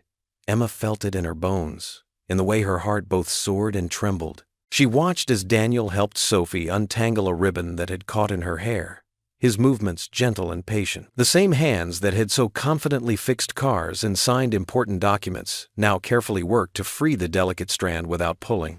It was these small moments, these unconscious acts of kindness, that spoke louder than any grand gesture could. The band struck up another song, and more couples moved to the dance floor. Emma stayed in her hidden spot for a moment longer, allowing herself to feel the full weight of what she'd witnessed. Hope was a dangerous thing for a heart that had known loss, but watching Daniel with Sophie made her wonder if, maybe, just maybe, it was worth the risk. The aroma of butter and vanilla filled Emma's small kitchen as morning sunlight streamed through the gingham curtains. Daniel stood at the stove, his expensive suit jacket draped over a kitchen chair, sleeves rolled up to his elbows as he expertly flipped a golden brown pancake. The sight was so domestic, so natural, that Emma had to remind herself to breathe. "That one looks like a heart." Sophie bounced on her tiptoes beside Daniel, still in her purple pajamas with white unicorns. Her dark curls were mussed from sleep, but her eyes sparkled with delight. "Can I try flipping the next one, please?" Daniel chuckled, his usual corporate polish softened by the morning light and Sophie's enthusiasm. "Well, we better ask your mom first. What do you think, Emma?" Emma leaned against the door frame, coffee mug warming her hands. "As long as you don't mind cleaning pancake batter off the ceiling, I'll be super careful," Sophie promised, already reaching for the spatula. "I've been practicing with my sandwich at lunch." Daniel lifted Sophie onto a sturdy kitchen stool, positioning himself behind her. "Here's the trick. You have to wait until you see little bubbles forming on top." His larger hand guided Sophie's smaller one holding the spatula. Then, quick and confident, just like this. Together, they flipped the pancake with only minimal batter splatter. Sophie squealed in triumph. "Mom, did you see that? I did it!" "You sure did, sweetheart." Emma's throat felt tight watching them. Daniel's patient instruction, Sophie's proud grin. It was everything she'd wished for her daughter but never dared hope they'd find. "This calls for extra chocolate chips," Daniel declared, reaching for the bag on the counter. Sophie's eyes widened as he let her sprinkle them generously into the next batch of batter. "Mom never lets me use this many chocolate chips," Sophie Stage whispered to Daniel. "That's because Mom doesn't want you bouncing off the walls all day," Emma said.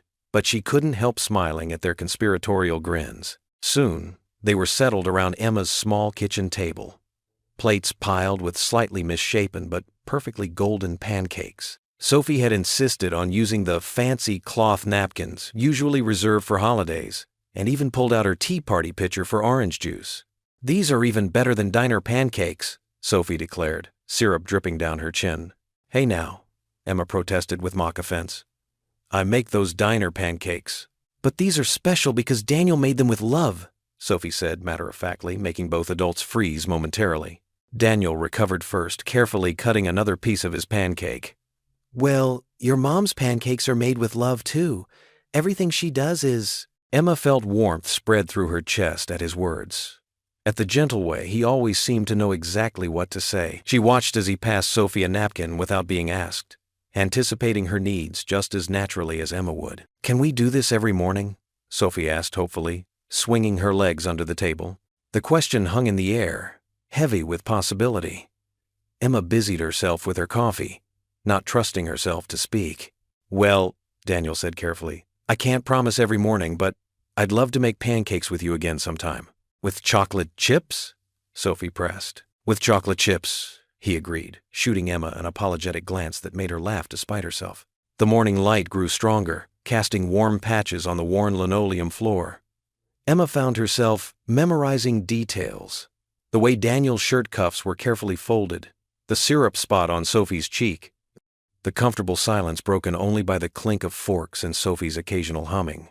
After breakfast, Sophie insisted on helping clear the table, though she nearly dropped a plate in her enthusiasm. Daniel caught it smoothly, earning another look of pure adoration from Sophie that made Emma's heart ache. "Why don't you go get dressed for school, sweetheart?" Emma suggested, noting the time on the kitchen clock. Once Sophie had bounced up the stairs, Daniel began washing dishes, falling into an easy rhythm with Emma as she dried them. Their hands brushed as she reached for a wet plate, and neither pulled away immediately. "Thank you," Emma said softly. "For all of this." "The pancakes?" Daniel's voice was gentle, knowing that wasn't what she meant. "For making her so happy." Emma set down the dish towel, gripping the counter edge. "For being so patient with her." She trailed off, unable to put into words how it felt to watch someone treat her daughter with such natural care and respect. Daniel turned off the water, turning to face her. "Emma, your daughter is amazing. Just like her mother." His voice was soft but certain. "Being here with both of you, it feels real." Emma finished, barely above a whisper. They stood in the morning, quiet, dishes forgotten, the weight of possibility between them. Emma could hear Sophie singing to herself upstairs, could smell the lingering sweetness of pancakes and coffee, could feel the warmth of Daniel's presence beside her. It was too much like the life she'd dreamed of, too close to the happiness she'd convinced herself she didn't deserve. A tear slipped down her cheek before she could stop it. Emma leaned against the counter, more tears threatening as she wondered if she dared to believe again. In love, in family, in the kind of happiness that seemed to fill every corner of her small kitchen on this ordinary Tuesday morning. The morning sun hadn't yet burned through the fog when Mary Burton burst through the diner's door, clutching the latest edition of the Willow Creek Gazette. The bell above the entrance jangled violently, causing Emma to nearly spill the coffee pot she was holding. "Emma, you need to see this." Mary's usually perfectly styled gray hair was disheveled, as if she'd rushed straight from her morning paper delivery. The diner's regular customers looked up from their eggs and toast, their attention caught by Mary's dramatic entrance. Bill Henderson, who never missed his 7 a.m. breakfast, set down his fork with a clatter. Emma's hands trembled as she set the coffee pot down on the nearest table. "What's wrong?" Mary thrust the newspaper forward, and Emma's heart stopped as she saw the headline, "Fortune 500 CEO, Seen in Willow Creek Romance Rumors." Below it was a grainy photo of Daniel helping Sophie with her bicycle in the park. "That man you've been seeing?" Mary's voice dropped to a stage whisper that carried across the entire diner. "He's Daniel Whitmore, CEO of Whitmore Industries. Net worth in the billions." The coffee cup Emma had been holding slipped from her fingers and shattered on the floor. Hot liquid splashed across her shoes, but she barely noticed.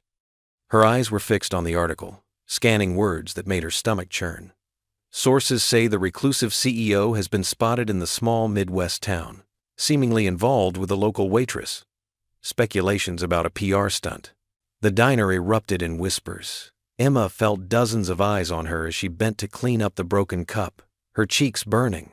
Her coworker Jenny rushed over with a towel, but Emma barely registered her presence. "Did you know?" asked Bill Henderson, his voice unusually gentle. "About who he really was?" Emma couldn't speak. The pieces were falling into place. The expensive car, the casual mention of board meetings on his phone, the way he dodged questions about his work in the city. She'd assumed he was just another businessman, maybe a sales executive or consultant. But this— "I need some air," she managed to say, pulling off her apron with shaking hands. Jenny nodded understanding, already moving to cover her tables. Outside, the morning air was crisp and sharp, but it did nothing to clear Emma's head. She walked quickly down Main Street, past curious stares from townspeople who'd already seen the paper. Mrs. Thompson from the flower shop actually pressed her face against the window to watch her pass. Her phone buzzed in her pocket, Daniel's familiar number. She ignored it, picking up her pace. Another buzz, then another.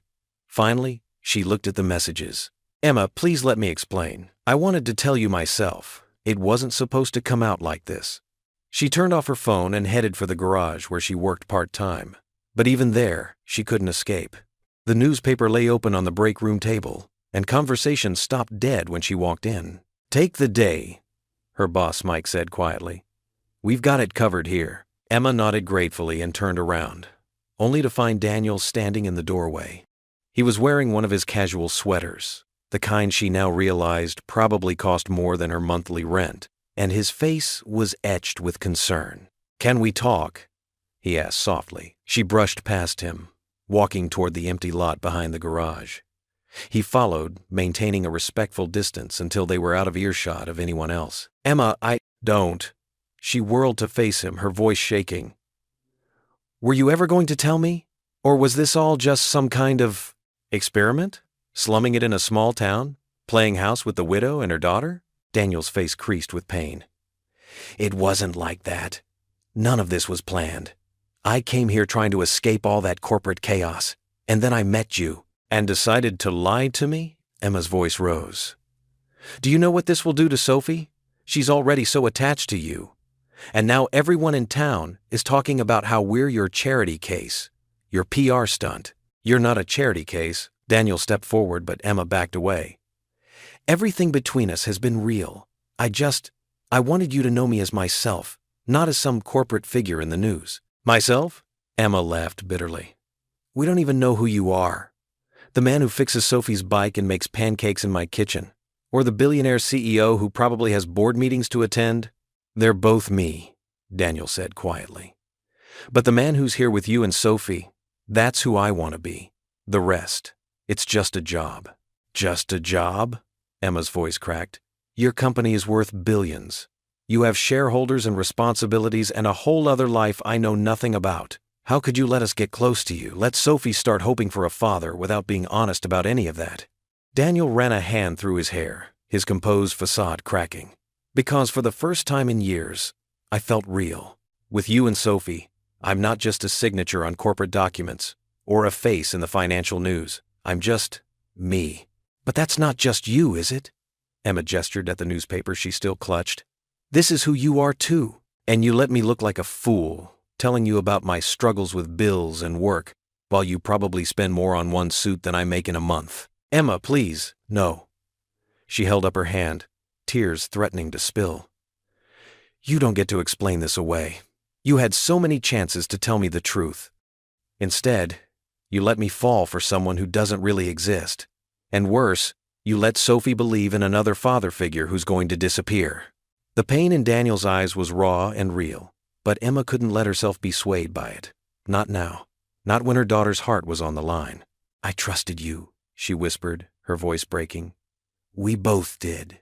The autumn breeze rustled through the maple trees outside Willow Creek Diner as Sophie skipped toward the entrance, her purple backpack bouncing against her shoulders.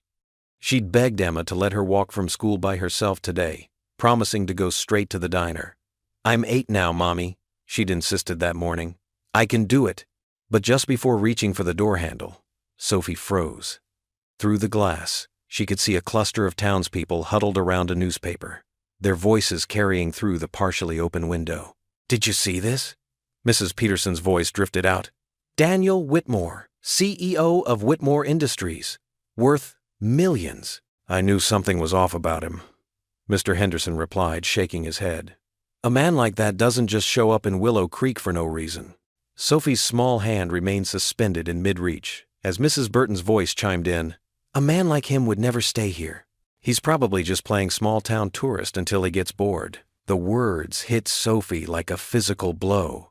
Her arm dropped to her side, and her lower lip began to tremble. She backed away from the door, bumping into one of the wooden rocking chairs that lined the diner's front porch. Inside, Emma was wiping down the counter when she spotted her daughter through the window. The look on Sophie's face made her heart clench. Before she could move, Daniel appeared beside Sophie, his familiar, warm smile now seeming different somehow. "Hey, kiddo, I thought we could work on that science project today," Daniel said, reaching to ruffle Sophie's hair, a gesture that usually made her giggle. But Sophie stepped back, her eyes filling with tears. "You're going to leave us, aren't you?" Daniel's face fell. "Sophie, what are you talking about? I heard them." She pointed at the window where the group was still gathered around the newspaper. "They said you won't stay, that you're just playing." Emma rushed outside, her dish towel still clutched in her hand. The sight of her daughter's tears made her protective instincts flare. "Sophie, honey, is it true?" Sophie's voice cracked as she looked at Daniel. "Are you really rich?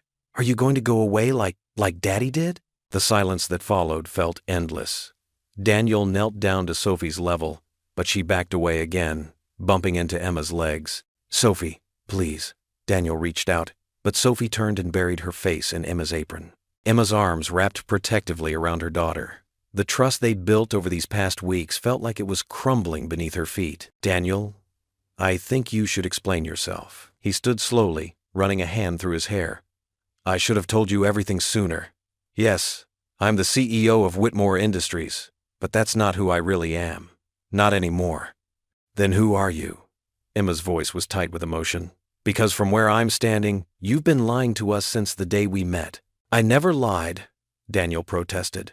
I wanted to be known for who I am, not what I own." "When you helped me that night in the rain, you didn't see a CEO. You saw a person who needed help. That meant everything to me." Sophie's shoulders shook with quiet sobs.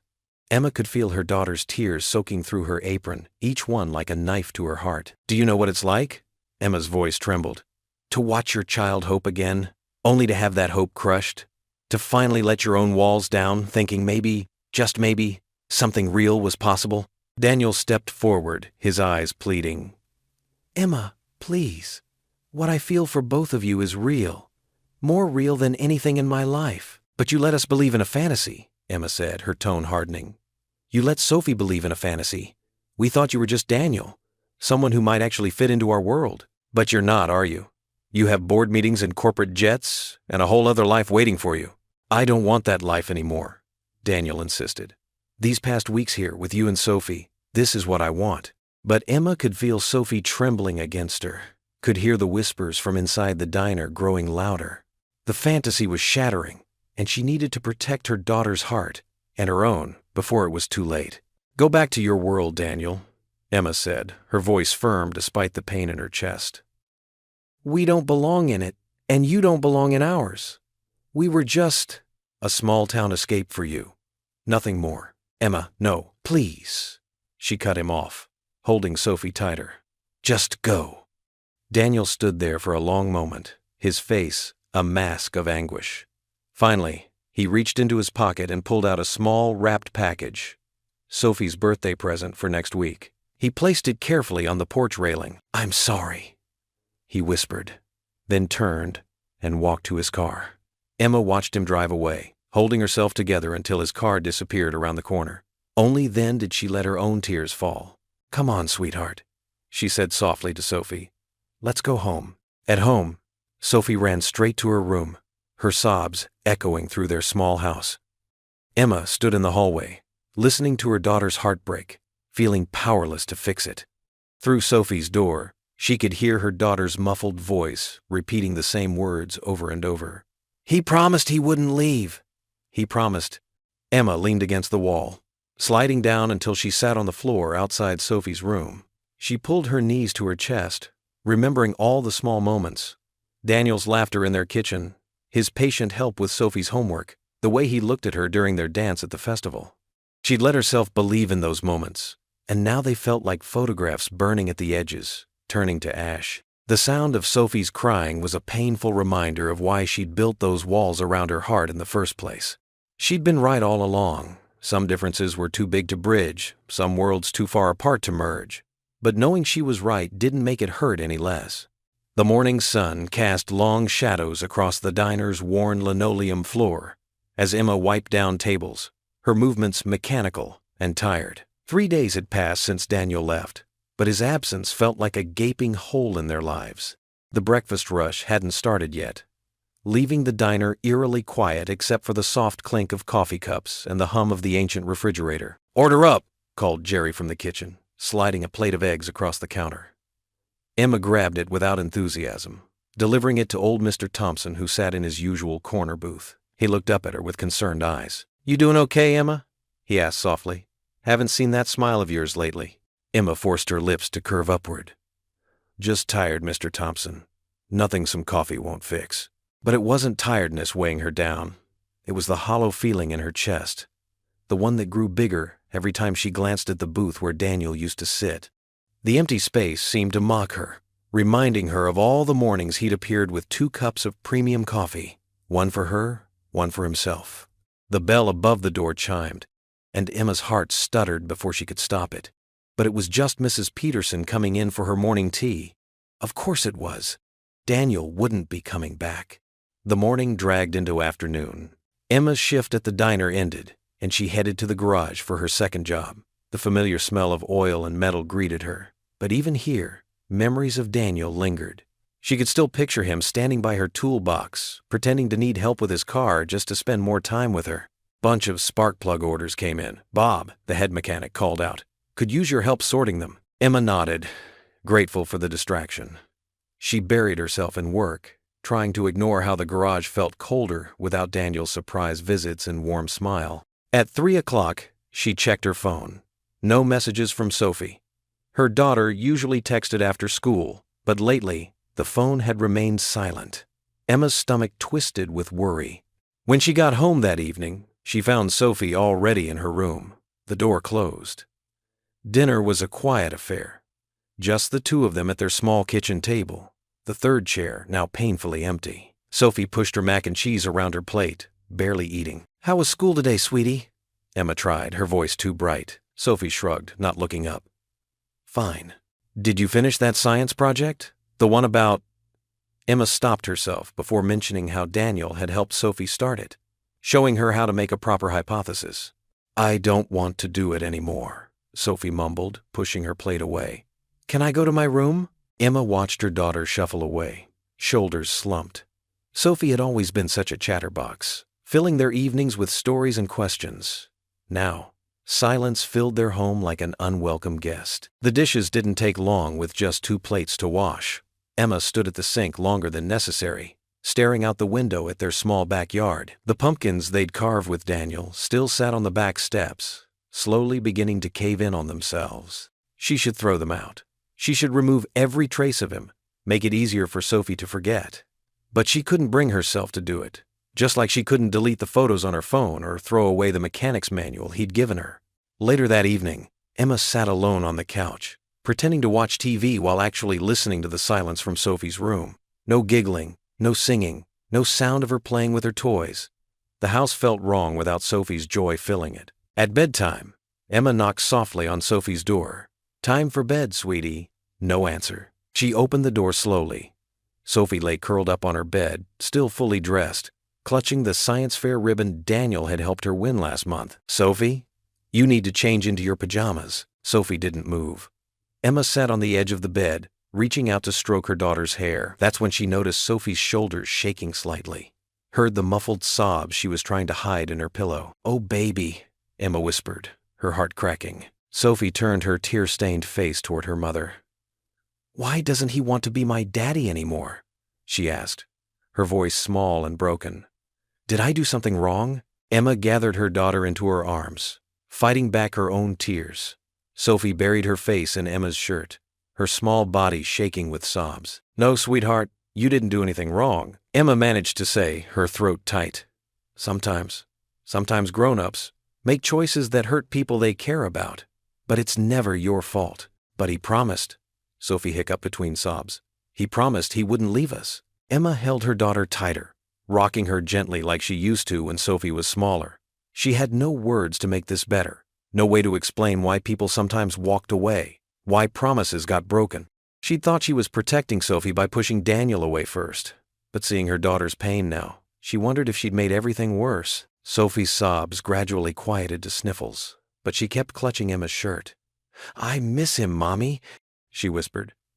"I miss how he made pancakes shaped like Mickey Mouse, and how he always listened to my stories, even the really long ones.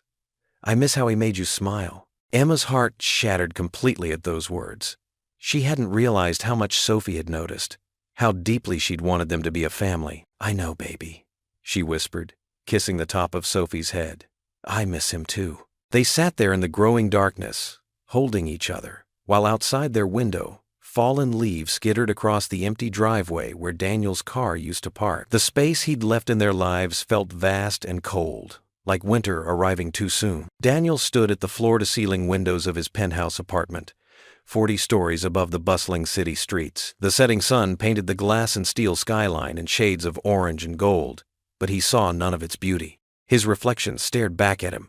Perfectly pressed suit, designer watch, not a hair out of place. The very image of success, and he had never felt more hollow. His phone buzzed again. Another message from the board. He'd been ignoring them for days, but tomorrow's emergency meeting couldn't be postponed any longer. On his marble kitchen counter lay the morning's financial papers, all carrying variations of the same story. Whitmore CEO's small-town romance, PR disaster, or midlife crisis. Daniel loosened his tie and poured himself a drink he didn't really want. The pristine apartment felt cold and lifeless compared to Emma's warm, lived-in home. No crayon drawings on the fridge here. No mismatched coffee mugs. No little girl's laughter echoing down the halls. Sophie's tearful face haunted him. The way she'd looked when he left, like she'd lost faith in something precious. And Emma, the hurt in her eyes had cut deeper than any boardroom betrayal ever could. His phone rang again. This time, it was Richard Morton, head of the board. "Daniel, enough sulking. We need to discuss damage control before tomorrow's meeting." "I'm not sulking, Richard." Daniel's voice was tight. "I'm thinking." "Well, think faster. The shareholders are nervous. That small-town waitress story is gaining traction, and not in a good way. We need to shut it down." Daniel's grip tightened on his glass. "Her name is Emma." "Whatever. Look, we've drafted a statement. You'll deny any serious involvement, chalk it up to a brief countryside respite. We'll leak some photos of you at charity galas with appropriate potential partners. In a week, no one will remember this. Unfortunate detour. The city lights blurred as anger rose in Daniel's chest. Unfortunate detour? Is that what you call finding real happiness? Oh, please. Richard's tone dripped with condescension. You're not some romance novel hero, Daniel. You're the CEO of a Fortune 500 company. Act like it. Daniel set his glass down hard enough to crack it. And what exactly does a CEO act like, Richard? Empty? Soulless? So focused on image that we forget what matters? What matters is the company's stability. Your little vacation affected our stock prices. The board expects you to demonstrate your commitment to what? Daniel cut in. To keeping up appearances? To measuring success in dollar signs and market shares? Now you're being dramatic. We built this company. No. Daniel's voice was quiet, but firm. We built a machine, one that runs on appearances and hollow promises. I spent 20 years helping create it. And you know what? I can't remember the last time I felt truly proud of anything I'd done until Willow Creek. Daniel, in 3 months there, I did more meaningful things than in 20 years here. I helped fix a community center.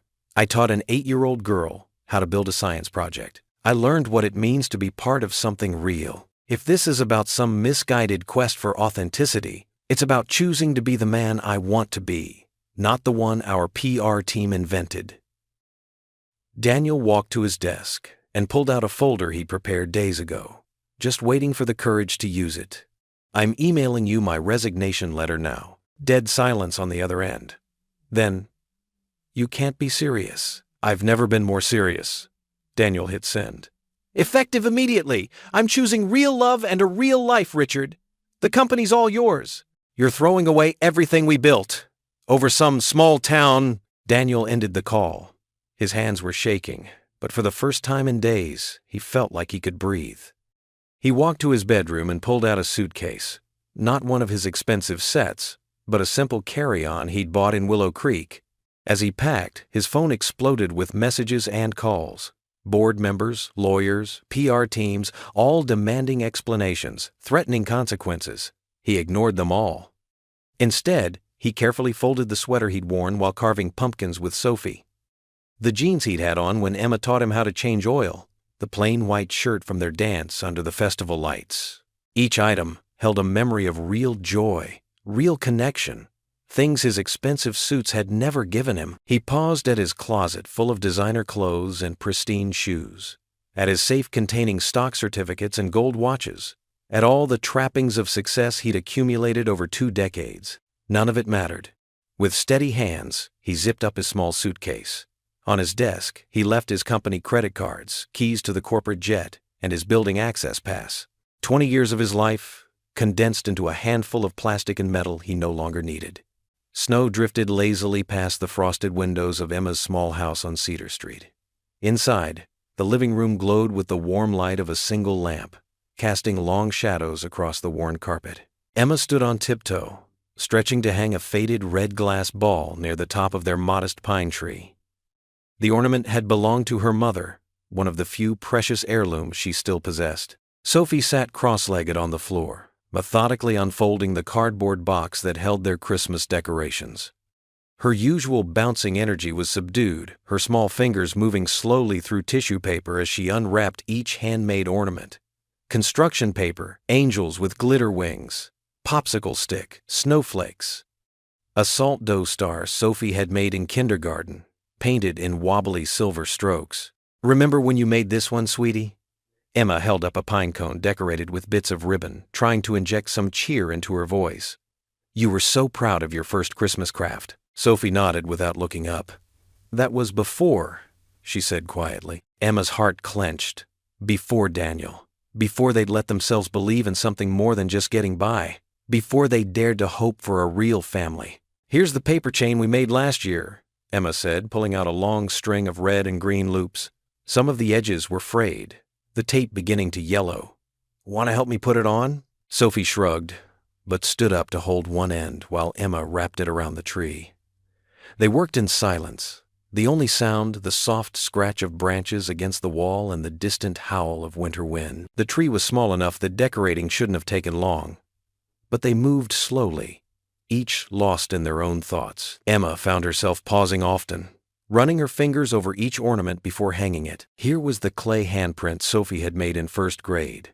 There was the felt stocking with Sophie's name carefully stitched by Emma's own hand during late-night craft sessions. Every decoration held a memory, telling the story of their little family of two. They'd always managed to find joy in these simple traditions, but tonight the memories felt heavy with what was missing. Sophie picked up a paper angel she'd made at Sunday school just weeks ago. Daniel had been there that day, Emma remembered. He'd waited patiently while Sophie showed him every craft station, his expensive suit gathering glitter and glue. The memory stung. "Do you think he misses us, Mommy?" Sophie's voice was barely a whisper. Emma's hands trembled as she adjusted a candy cane. "I don't know, baby." The honest answer hurt, but she couldn't bring herself to offer false comfort. "The other kids at school," Sophie trailed off, twisting the hem of her sweater, "they said rich people don't care about regular people like us." "That's not true," Emma said firmly, kneeling beside her daughter. "People are people, no matter how much money they have. Some are kind and some aren't. It's about what's in their heart." "Then why did he leave?" Sophie's lower lip quivered. Emma pulled her daughter close, breathing in the familiar scent of strawberry shampoo and sugar cookies. "Sometimes grown-ups make choices we don't understand, but it's not your fault, Sophie. Never think it's your fault." They finished decorating in silence. The tree looked smaller than ever, even with every ornament hung. Emma plugged in the single strand of lights they owned, and soft white bulbs twinkled to life. In years past, this moment had always felt magical. Now it just emphasized the empty spaces in their home. "Can I go write my letter to Santa?" Sophie asked suddenly. Emma glanced at the clock, past bedtime already. But Sophie's eyes held a desperate hope she couldn't bear to extinguish. "Of course, sweetie. Do you want help?" Sophie shook her head. "It's private." She hurried to her room, leaving Emma alone with the twinkling tree. Through the thin walls, Emma could hear the scratch of pencil on paper. She busied herself tidying up, folding the empty ornament boxes and sweeping up stray pine needles. But her thoughts kept drifting to Daniel. Was he in his penthouse right now, surrounded by expensive decorations and professional lighting? Did he ever think about their simple tree, about Sophie's handmade ornaments? The scratching sound stopped. Emma heard the soft pad of feet, then the creak of Sophie's bed. She waited a few minutes before quietly pushing open her daughter's door. Sophie lay curled under her quilt, face pressed into her pillow. A folded piece of paper peeked out from underneath, covered in Sophie's careful printing. Emma didn't need to read it to know what it said. Her daughter's Christmas wish was written in every quiet moment, every sad glance, every forced smile. Tears slid down Emma's cheeks as she watched her daughter sleep. She wanted to fix this, to make everything right again. But some hurts couldn't be fixed with band-aids and kisses. Some wishes couldn't be granted, even by Santa. Emma leaned against the doorframe, letting the tears fall freely now. The house felt colder somehow, despite the warmth of the heating vents. Outside, snow continued to drift past Sophie's window, covering Willow Creek in a blanket of white. Christmas lights twinkled on neighboring houses, but their glow seemed distant and dim. Sophie shifted in her sleep, one hand clutching her worn teddy bear. The letter to Santa remained partially visible under her pillow, its edges already starting to curl. Emma knew she should take it, read it, prepare herself for the impossible wish it contained. But she couldn't bring herself to move. Not yet. Instead, she stood in the doorway of her daughter's room, tears falling silently in the dark. The small Christmas tree glowed softly behind her, casting colored shadows on the wall. Each ornament told a story of love and loss, of a family that had learned to be enough on their own. But tonight, in the quiet of their small house, with snow falling outside, and a letter to Santa hidden under a pillow, being enough felt harder than ever before. Emma watched her daughter sleep, wishing she could protect her from heartbreak, from disappointment, from the harsh realities of a world where sometimes love wasn't enough. But she couldn't. All she could do was be there, holding space for Sophie's grief alongside her own, as silent tears traced paths down her cheeks in the darkness. The clock on Emma's mantel chimed 8 times, each ring echoing through the quiet house. Outside, snow continued to fall, coating Willow Creek in a pristine white blanket. Emma sat in her father's old armchair, absently turning the pages of a well-worn novel she wasn't really reading. Every few minutes, her eyes drifted to Sophie, who lay on her stomach by the Christmas tree, coloring with less than her usual enthusiasm. Their small living room was dressed for the holiday, but the festive decorations seemed to emphasize what was missing rather than what was there. The stockings hung limply from the mantel, the tree's lights twinkled half-heartedly, and the plate of cookies Sophie had insisted on leaving out for Santa looked forlorn on the coffee table. "Maybe we should get ready for bed soon," Emma suggested softly, knowing they were both just going through the motions of Christmas Eve traditions. Sophie shook her head, her dark curls bouncing. "Not yet, Mommy. Santa won't come if we go to bed too early." Her voice carried a trace of that childhood magic, but it was muted, like she was trying to convince herself more than anyone else. Emma's heart ached. She opened her mouth to respond when a sound drifted through their front window, voices singing in harmony. The familiar notes of Silent Night floated through the cold December air. "Carolers!" Sophie jumped up, her coloring forgotten. "Can we look, Mommy? Please?" Emma set her book aside and moved to the window, drawing back the curtain. Through the frost-touched glass, she could make out a group of people standing in the gentle snowfall, their faces illuminated by the street lamp. They wore scarves and mittens, some holding song sheets, others clutching battery-operated candles that created halos in the darkness. "Let's go see," Emma said, reaching for their coats hanging by the door. Sophie was already pulling on her purple snow boots, excitement bringing color to her cheeks for the first time in weeks. Emma's hand hesitated on the doorknob for just a moment, remembering other Christmas Eves when she and Sophie had watched carolers together. But this year felt different somehow, charged with an expectation she couldn't name. She opened the door, and the singing washed over them, clear and sweet in the crisp night air. Sophie stepped onto the porch, her small face tilted up in wonder at the falling snow and the music. Emma's eyes moved across the faces of the carolers, Mrs. Peterson from the church choir, the Wilson twins from down the street, Mr. Martinez, who owned the hardware store. And then her heart stopped. There, in the middle of the group, his voice blending perfectly with the others, stood Daniel. He wore a charcoal wool coat dusted with snow, his cheeks pink from the cold. In his arms, he cradled several wrapped packages tied with red and gold ribbon. His eyes found hers immediately, never wavering as he continued to sing. Sophie hadn't noticed him yet, too entranced by the overall scene. She swayed slightly to the music, her breath making little clouds in the winter air. But then Daniel stepped forward, separating himself from the group as the song drew to a close. "Daniel!" Sophie's shriek of joy shattered the peaceful moment. She launched herself off the porch, her boots leaving tracks in the fresh snow as she ran to him. Daniel knelt down just in time to catch her with one arm, the packages carefully balanced in his other. Sophie threw her arms around his neck, burying her face in his shoulder. "You came back! You came back!" Emma couldn't move. She stood frozen on the porch, one hand still gripping the doorframe. The world seemed to narrow to this single moment. The soft fall of snow, the carolers discreetly stepping back, the sight of Daniel holding her daughter as if he'd never left. Her vision blurred with tears she couldn't stop, wouldn't stop, didn't want to stop. "Hello, Emma," Daniel said softly, his voice carrying clearly through the quiet night. She pressed her lips together, afraid to speak, afraid to break whatever spell had brought him here on Christmas Eve. The tears spilled over, tracking warm paths down her cold cheeks. Sophie pulled back from Daniel's embrace, her face glowing with joy. "Look, Mommy! It's Daniel! He came back just like I asked Santa!" She tugged on his coat sleeve. "You're staying, right? Please say you're staying." Daniel's eyes never left Emma's face, even as he smiled at Sophie's enthusiasm. He stood slowly, still holding the packages, snow clinging to his shoulders and hair. In the warm light spilling from the open doorway, he looked solid, real, present, everything Emma had been trying to convince herself she didn't miss. Sophie bounced between them, her earlier melancholy completely forgotten. She grabbed Daniel's free hand and started pulling him toward the porch steps. "Come inside. We have cookies and hot chocolate and—" "Sophie." Emma finally found her voice, though it came out as little more than a whisper. "Sweetheart, let's—" But she couldn't finish the thought. What should she say? Let's be careful? Let's not get our hopes up? Let's protect our hearts?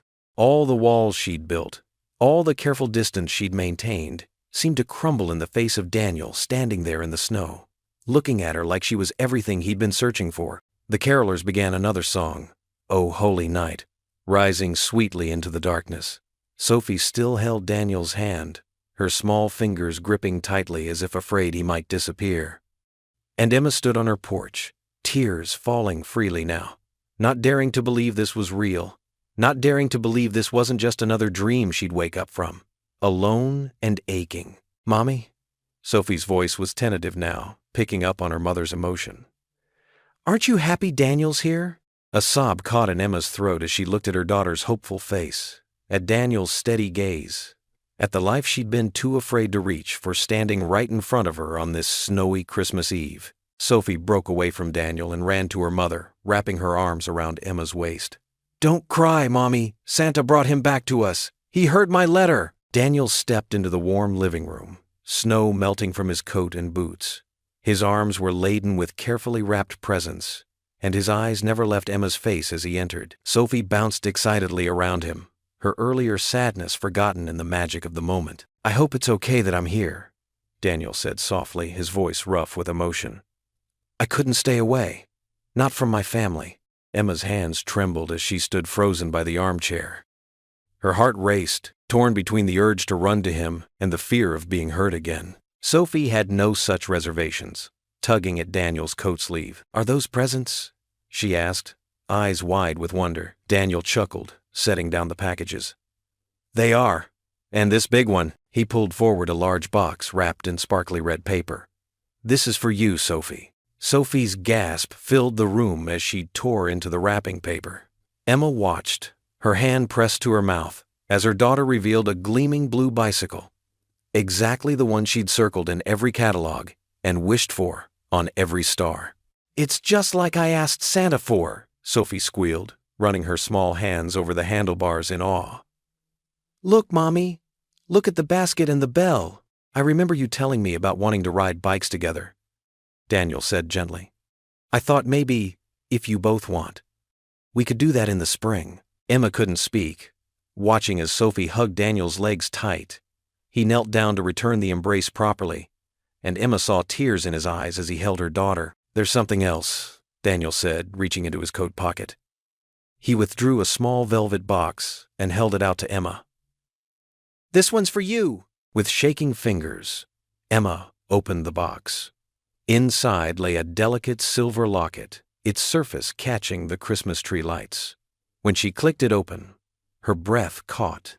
There, perfectly preserved, was a photograph from the fall festival, the three of them laughing together, Daniel's arm around her waist, Sophie beaming up at them both. "But how?" Emma whispered. "I didn't even know anyone took this picture. Mrs. Henderson from the church captured it," Daniel explained. "She gave it to me the next day, said she'd never seen you look so happy." He took a deep breath. "That's when I knew for certain what I'd been feeling all along." Sophie peered at the locket. "We look like a real family," she said simply. "That's because we are," Daniel replied, his voice firm. He turned to Emma, his expression serious. "Or at least, we could be, if you'll let us." Emma's fingers closed around the locket. "Daniel, what about your company? Your life in the city?" "I resigned," he said. "The board wanted me to focus on image, on appearances, but all I could think about was how empty that penthouse felt without Sophie's laughter. How meaningless those business deals were compared to watching you fix engines with such pride and skill." He ran a hand through his hair. "I kept remembering what you said that first night, about paying it forward. You taught me what really matters, Emma. You and Sophie showed me what a real life looks like." Sophie tugged at Emma's sleeve. "Mommy, are you crying?" Emma hadn't even realized tears were rolling down her cheeks. Daniel stepped closer, reaching out to brush them away with his thumb. "I know I should have told you everything from the start," he continued. "But I was afraid you'd see me differently, afraid you'd think I was just playing at small-town life. The truth is, I've never felt more genuine, more myself, than when I'm with you both." He reached into his pocket again and pulled out a small wrapped package. "There's one more thing. Sophie, would you help me with this?" Sophie nodded eagerly, taking the package and placing it in Emma's hands. As Emma unwrapped it, She revealed a set of keys with a small garage logo keychain. "The old Peterson garage on Main Street," Daniel explained. "I bought it. It's yours if you want it, to run exactly as you see fit. Not charity, Emma. An investment in your talent, your dreams. Because I believe in you." Emma stared at the keys, then back at Daniel. He took her free hand in his and slowly knelt before her, his eyes never leaving hers. "I don't just want to be Sophie's father, though God knows I love her like she's my own," he said, his voice thick with emotion. "I want to build a life with both of you, forever, here in Willow Creek, where I finally found what real love means." Daniel carefully set the presents down by the small Christmas tree, its twinkling lights casting a warm glow across the room. The carolers' voices faded into the snowy night outside, leaving only the soft crackle of the fireplace and the sound of their breathing. "Sophie, honey," Daniel said gently, "would you like to open your gift first?" Sophie looked to her mother for permission, practically vibrating with excitement. Emma gave a small nod, still struggling to find her voice. With a squeal of delight, Sophie tore into the largest package, gasping as she revealed a shiny red bicycle, exactly the one she'd been dreaming of. "It's perfect," Sophie exclaimed, running her hands over the handlebars reverently. "How did you know?" Daniel smiled. "A little bird told me what you wanted most." He glanced at Emma, who had helped him choose it during their happier days together. "But that's not all. There's something special for your mom, too." Emma's breath caught as Daniel approached her, pulling a small velvet box from his coat pocket. Her hands shook as she accepted it, fingers brushing against his. "I'm not who I was when I came to Willow Creek," Daniel said softly. "That man was lost, searching for something he couldn't name. But you and Sophie, you showed me what really matters. Not boardrooms or bank accounts, but love. Real, honest love." Emma opened the box with trembling fingers to find a delicate silver locket. Inside was a photo from the fall festival, the three of them laughing together, caught in a moment of pure joy. A tear slipped down her cheek. "I made a mistake," Daniel continued, his voice thick with emotion. "I should have told you everything from the start. But I was afraid that if you knew who I was, you'd see me differently. What I never realized was that you saw the real me all along, even when I couldn't see it myself." Sophie moved closer, wrapping her arms around her mother's waist. Emma absently stroked her daughter's hair, her eyes locked with Daniel's. "When I left," he went on, "I thought I was going back to my life, but there was nothing there anymore. Every meeting, every decision felt hollow. All I could think about was you two, Sophie's laughter, your smile, the way this house feels more like home than my penthouse ever did." He took a deep breath and dropped to one knee, taking Emma's free hand in his. "I don't just want to be Sophie's father, though nothing would make me prouder. I want to build a life with both of you, forever. No more secrets, no more running. Just us, making a home together." Emma's heart thundered in her chest as she looked down at him. In his eyes, she saw not the wealthy CEO or the lost stranger from that rainy night, but the man who had slowly, carefully worked his way into their lives. The man who fixed Sophie's science project, who brought her coffee at the garage, who danced with her under the festival lights. "How can I trust this?" she whispered, voicing her deepest fear. "How do I know you won't leave again?" "Because I already tried living without you both," Daniel answered, his voice cracking. "And I couldn't do it. I resigned from the company, Emma. I'm not going anywhere, unless you tell me to go." Sophie tugged at her mother's sleeve. "Please, Mommy," she pleaded softly. "He came back, just like you always said a real daddy would." Emma's resistance crumbled as she looked between her daughter's hopeful face and Daniel's earnest eyes. She thought of all the lonely nights, all the times she'd built walls to protect her heart. But love, real love, meant taking chances. "Yes," she whispered, then louder. "Yes, we'll build that life together." Daniel surged to his feet, gathering both Emma and Sophie in his arms. Emma buried her face in his shoulder, breathing in the familiar scent of his cologne mixed with the winter air, feeling the solid warmth of him against her. Sophie bounced between them, clapping her hands with pure joy. "Now I really have a daddy," she cried out, her voice ringing with happiness. The late winter sun streamed through the freshly cleaned windows of the former hardware store on Main Street. Inside, Emma watched Daniel hanging a large framed photo of local veterans on the wall of what would soon be the Whitmore Foundation's first office. The space had been transformed over the past month from a dusty, abandoned storefront into a warm and welcoming environment. "A little to the left," Emma suggested, tilting her head to get a better angle. "Perfect." Daniel stepped back to admire the photo. His sleeves rolled up and tie loosened. He traded his expensive suits for more casual attire these days, though he still managed to look distinguished in his button-down shirt and khakis. "You know," he said, "when I first came to Willow Creek, I never imagined I'd find my true purpose here." Emma smiled, remembering that rainy night on the roadside. "And I never imagined fixing a broken-down car would lead to all this." The foundation office was furnished with comfortable chairs and warm lighting. Local artwork decorated the walls, and a play area in the corner waited for children whose parents would come seeking assistance. Pamphlets about job training, childcare resources, and veteran services filled the racks by the front desk. Mrs. Henderson, their newly hired office manager and a retired school teacher, bustled in with a box of supplies. "The caterers just called. Everything's set for the ribbon-cutting ceremony this afternoon." She set down her load and adjusted her reading glasses. "And the mayor confirmed he'll be here at 2. "Thank you, Helen," Daniel said warmly. "We couldn't do this without you." The bell above the door chimed as Sophie burst in, still wearing her backpack from school. "Daddy, look what I made." She pulled out a carefully constructed poster board covered in photos and newspaper clippings about the foundation. Daniel knelt down to examine her work. "This is incredible, sweetheart. Is this for your school presentation?" "Uh-huh." Miss Roberts said we should talk about something important in our community. Sophie pointed to a newspaper photo of Daniel speaking at the town hall meeting. "I told everyone how you're helping families like we used to be." Emma's heart swelled watching them together. The past few weeks had been a whirlwind of activity as they prepared for the foundation's opening. But Daniel had never missed one of Sophie's school events or their nightly family dinners. The door chimed again as Tom Baker, the local contractor, entered with his crew.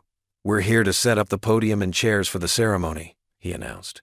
"Where do you want them, Mr. Whitmore?" "Please, Tom, it's just Daniel," he reminded him with a friendly smile. "Let's put them out front, facing the street. And thank you again for all your help renovating this place." As Tom's crew began moving equipment, more volunteers arrived to help with the preparations. Mary from the diner brought over trays of cookies and coffee. Veterans from the VFW post came early to share their stories and ideas for programs. Emma watched as Daniel moved through the crowd, greeting everyone by name, listening intently to their suggestions. He'd spent weeks meeting with community leaders and families, learning about their needs and challenges. This wasn't just a charity project for him. It was personal. By early afternoon, a crowd had gathered outside the foundation office. Chairs lined the sidewalk, and red, white, and blue bunting decorated the storefront. Local reporters from the county paper set up their cameras. Sophie's entire class had come to watch, along with their teacher. They sat in a special section up front, many holding small American flags. Sophie stood with them, practically glowing with pride as she showed off her poster. The mayor stepped up to the podium first. "Ladies and gentlemen," he began, "today marks a new chapter for Willow Creek. When Daniel Whitmore first came to our town, some of us..." He paused with a knowing smile. "Well, we weren't sure what to make of him. But he has proven himself to be a man of integrity, vision, and most importantly, heart." Emma, standing beside Daniel, squeezed his hand. She remembered how the townspeople had whispered and doubted his intentions. Now those same people were here to celebrate.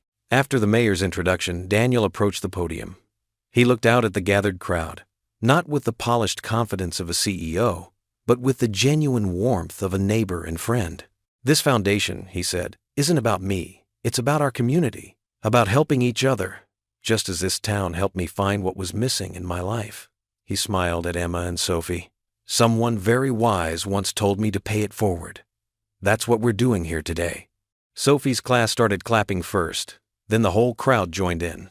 As Daniel prepared to cut the ribbon stretched across the entrance, Sophie tugged on her teacher's sleeve. "Ms. Roberts, can I introduce my dad to everyone?" Her teacher nodded, and Sophie bounded up to stand beside Daniel. She turned to face her classmates, beaming with joy. "This is my dad," she announced proudly, her voice carrying clearly across the crowd. "He helps people because that's what good daddies do." The simple truth in her words brought tears to Emma's eyes. Daniel wrapped one arm around Sophie's shoulders and held the giant scissors with his other hand. Together, father and daughter cut the ribbon while cameras flashed and the crowd cheered. Sophie ran back to her classmates who gathered around her excitedly. "My dad's going to help your dad find a job," she told one friend. To another she said, "And there's going to be after-school programs here, and my mom's going to teach car repair classes." Emma watched her daughter chatting animatedly with her friends, remembering the quiet, withdrawn child she'd been just months ago. Now Sophie practically radiated happiness, secure in the knowledge that she had a father who truly loved her. The crowd began moving inside for refreshments and tours of the facility. Daniel rejoined Emma, slipping his arm around her waist. "So," he said softly, "still think I'm just an out-of-town CEO using Willow Creek as an escape?" Emma laughed and leaned against him.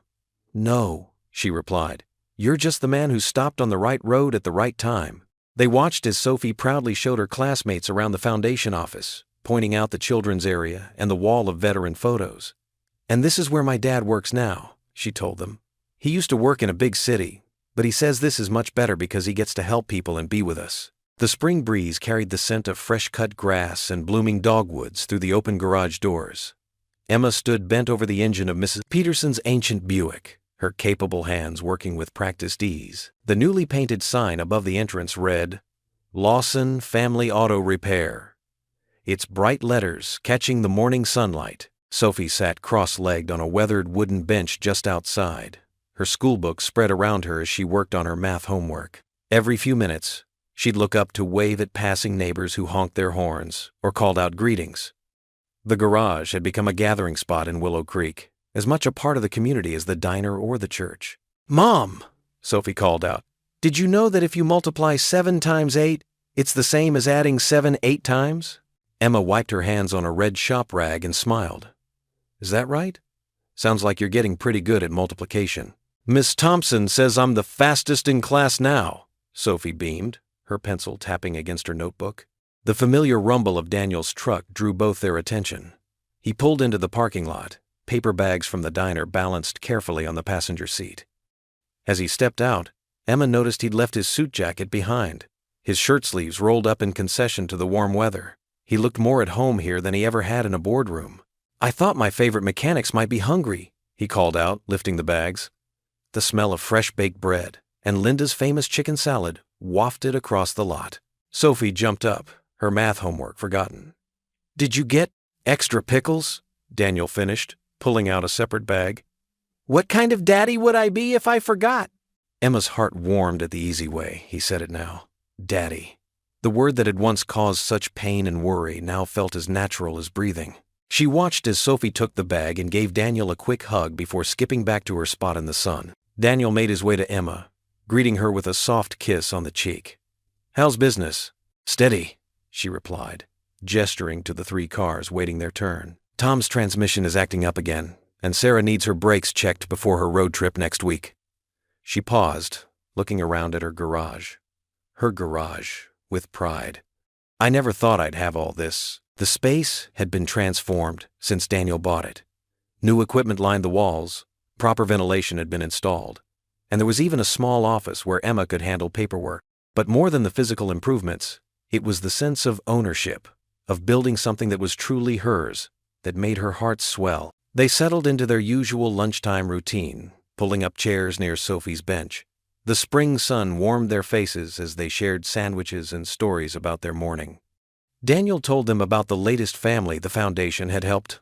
A veteran with 3 kids who needed assistance with housing. "You should have seen their faces when we handed them the keys," he said, his eyes bright. The youngest girl asked if she could really have her own room. Sophie looked up from her pickle. "Like when you gave me my new bedroom set?" "Similar." Daniel nodded, reaching out to tuck a strand of hair behind her ear. "Everyone deserves a place to call home." Emma watched them, these 2 people who had become her whole world. She remembered the lonely nights after losing Sophie's father, the endless worry about making ends meet, the fear of letting anyone else into their lives. Now here they were, sharing lunch on a beautiful spring day, surrounded by the life they'd built together. A customer pulled into the lot, and Emma stood to greet them. But before she could step away, Daniel caught her hand and squeezed it gently. Such a simple gesture, but it carried the weight of all their shared moments. That first rainy night on the road, morning coffees at the diner, fall festival dances, Christmas Eve carols, and countless small kindnesses in between. Sophie gathered her books, preparing to head back to school for the afternoon. Daniel helped her pack her bag while Emma chatted with the customer about a rattling noise in their engine. The scene was so ordinary, so perfectly normal, yet Emma felt its significance deep in her bones. As they walked Sophie to Daniel's truck, he'd drive her back to school while Emma got back to work. Emma found herself reflecting on the journey that had brought them here. The broken-down car that had started it all seemed like fate now, though she'd never believed in such things before. They moved together across the parking lot, their footsteps in sync, Sophie skipping ahead and then waiting for them to catch up. Daniel's hand found Emma's again, as natural as breathing. The spring sun caught Sophie's hair, turning it to gold, and Emma's heart felt full enough to burst. Looking at her daughter's joy, at Daniel's gentle smile, at the life they'd created together, Emma knew with absolute certainty that this was what miracles look like. Not grand gestures or dramatic moments, but the quiet building of love, day by day, choice by choice. Sometimes miracles don't come in shining packages, she said softly, squeezing Daniel's hand. Sometimes they arrive on the side of the road when you least expect them, and they change everything. What would you do if you were in their place? Comment your answer below, and let's see how you'd rewrite the ending. If you thought this was just the beginning, you're right. Click through and see where the story takes you next. If you enjoyed the story of Emma Lawson, I handpicked the next story that you will enjoy. Please don't miss this one. Click here to watch it.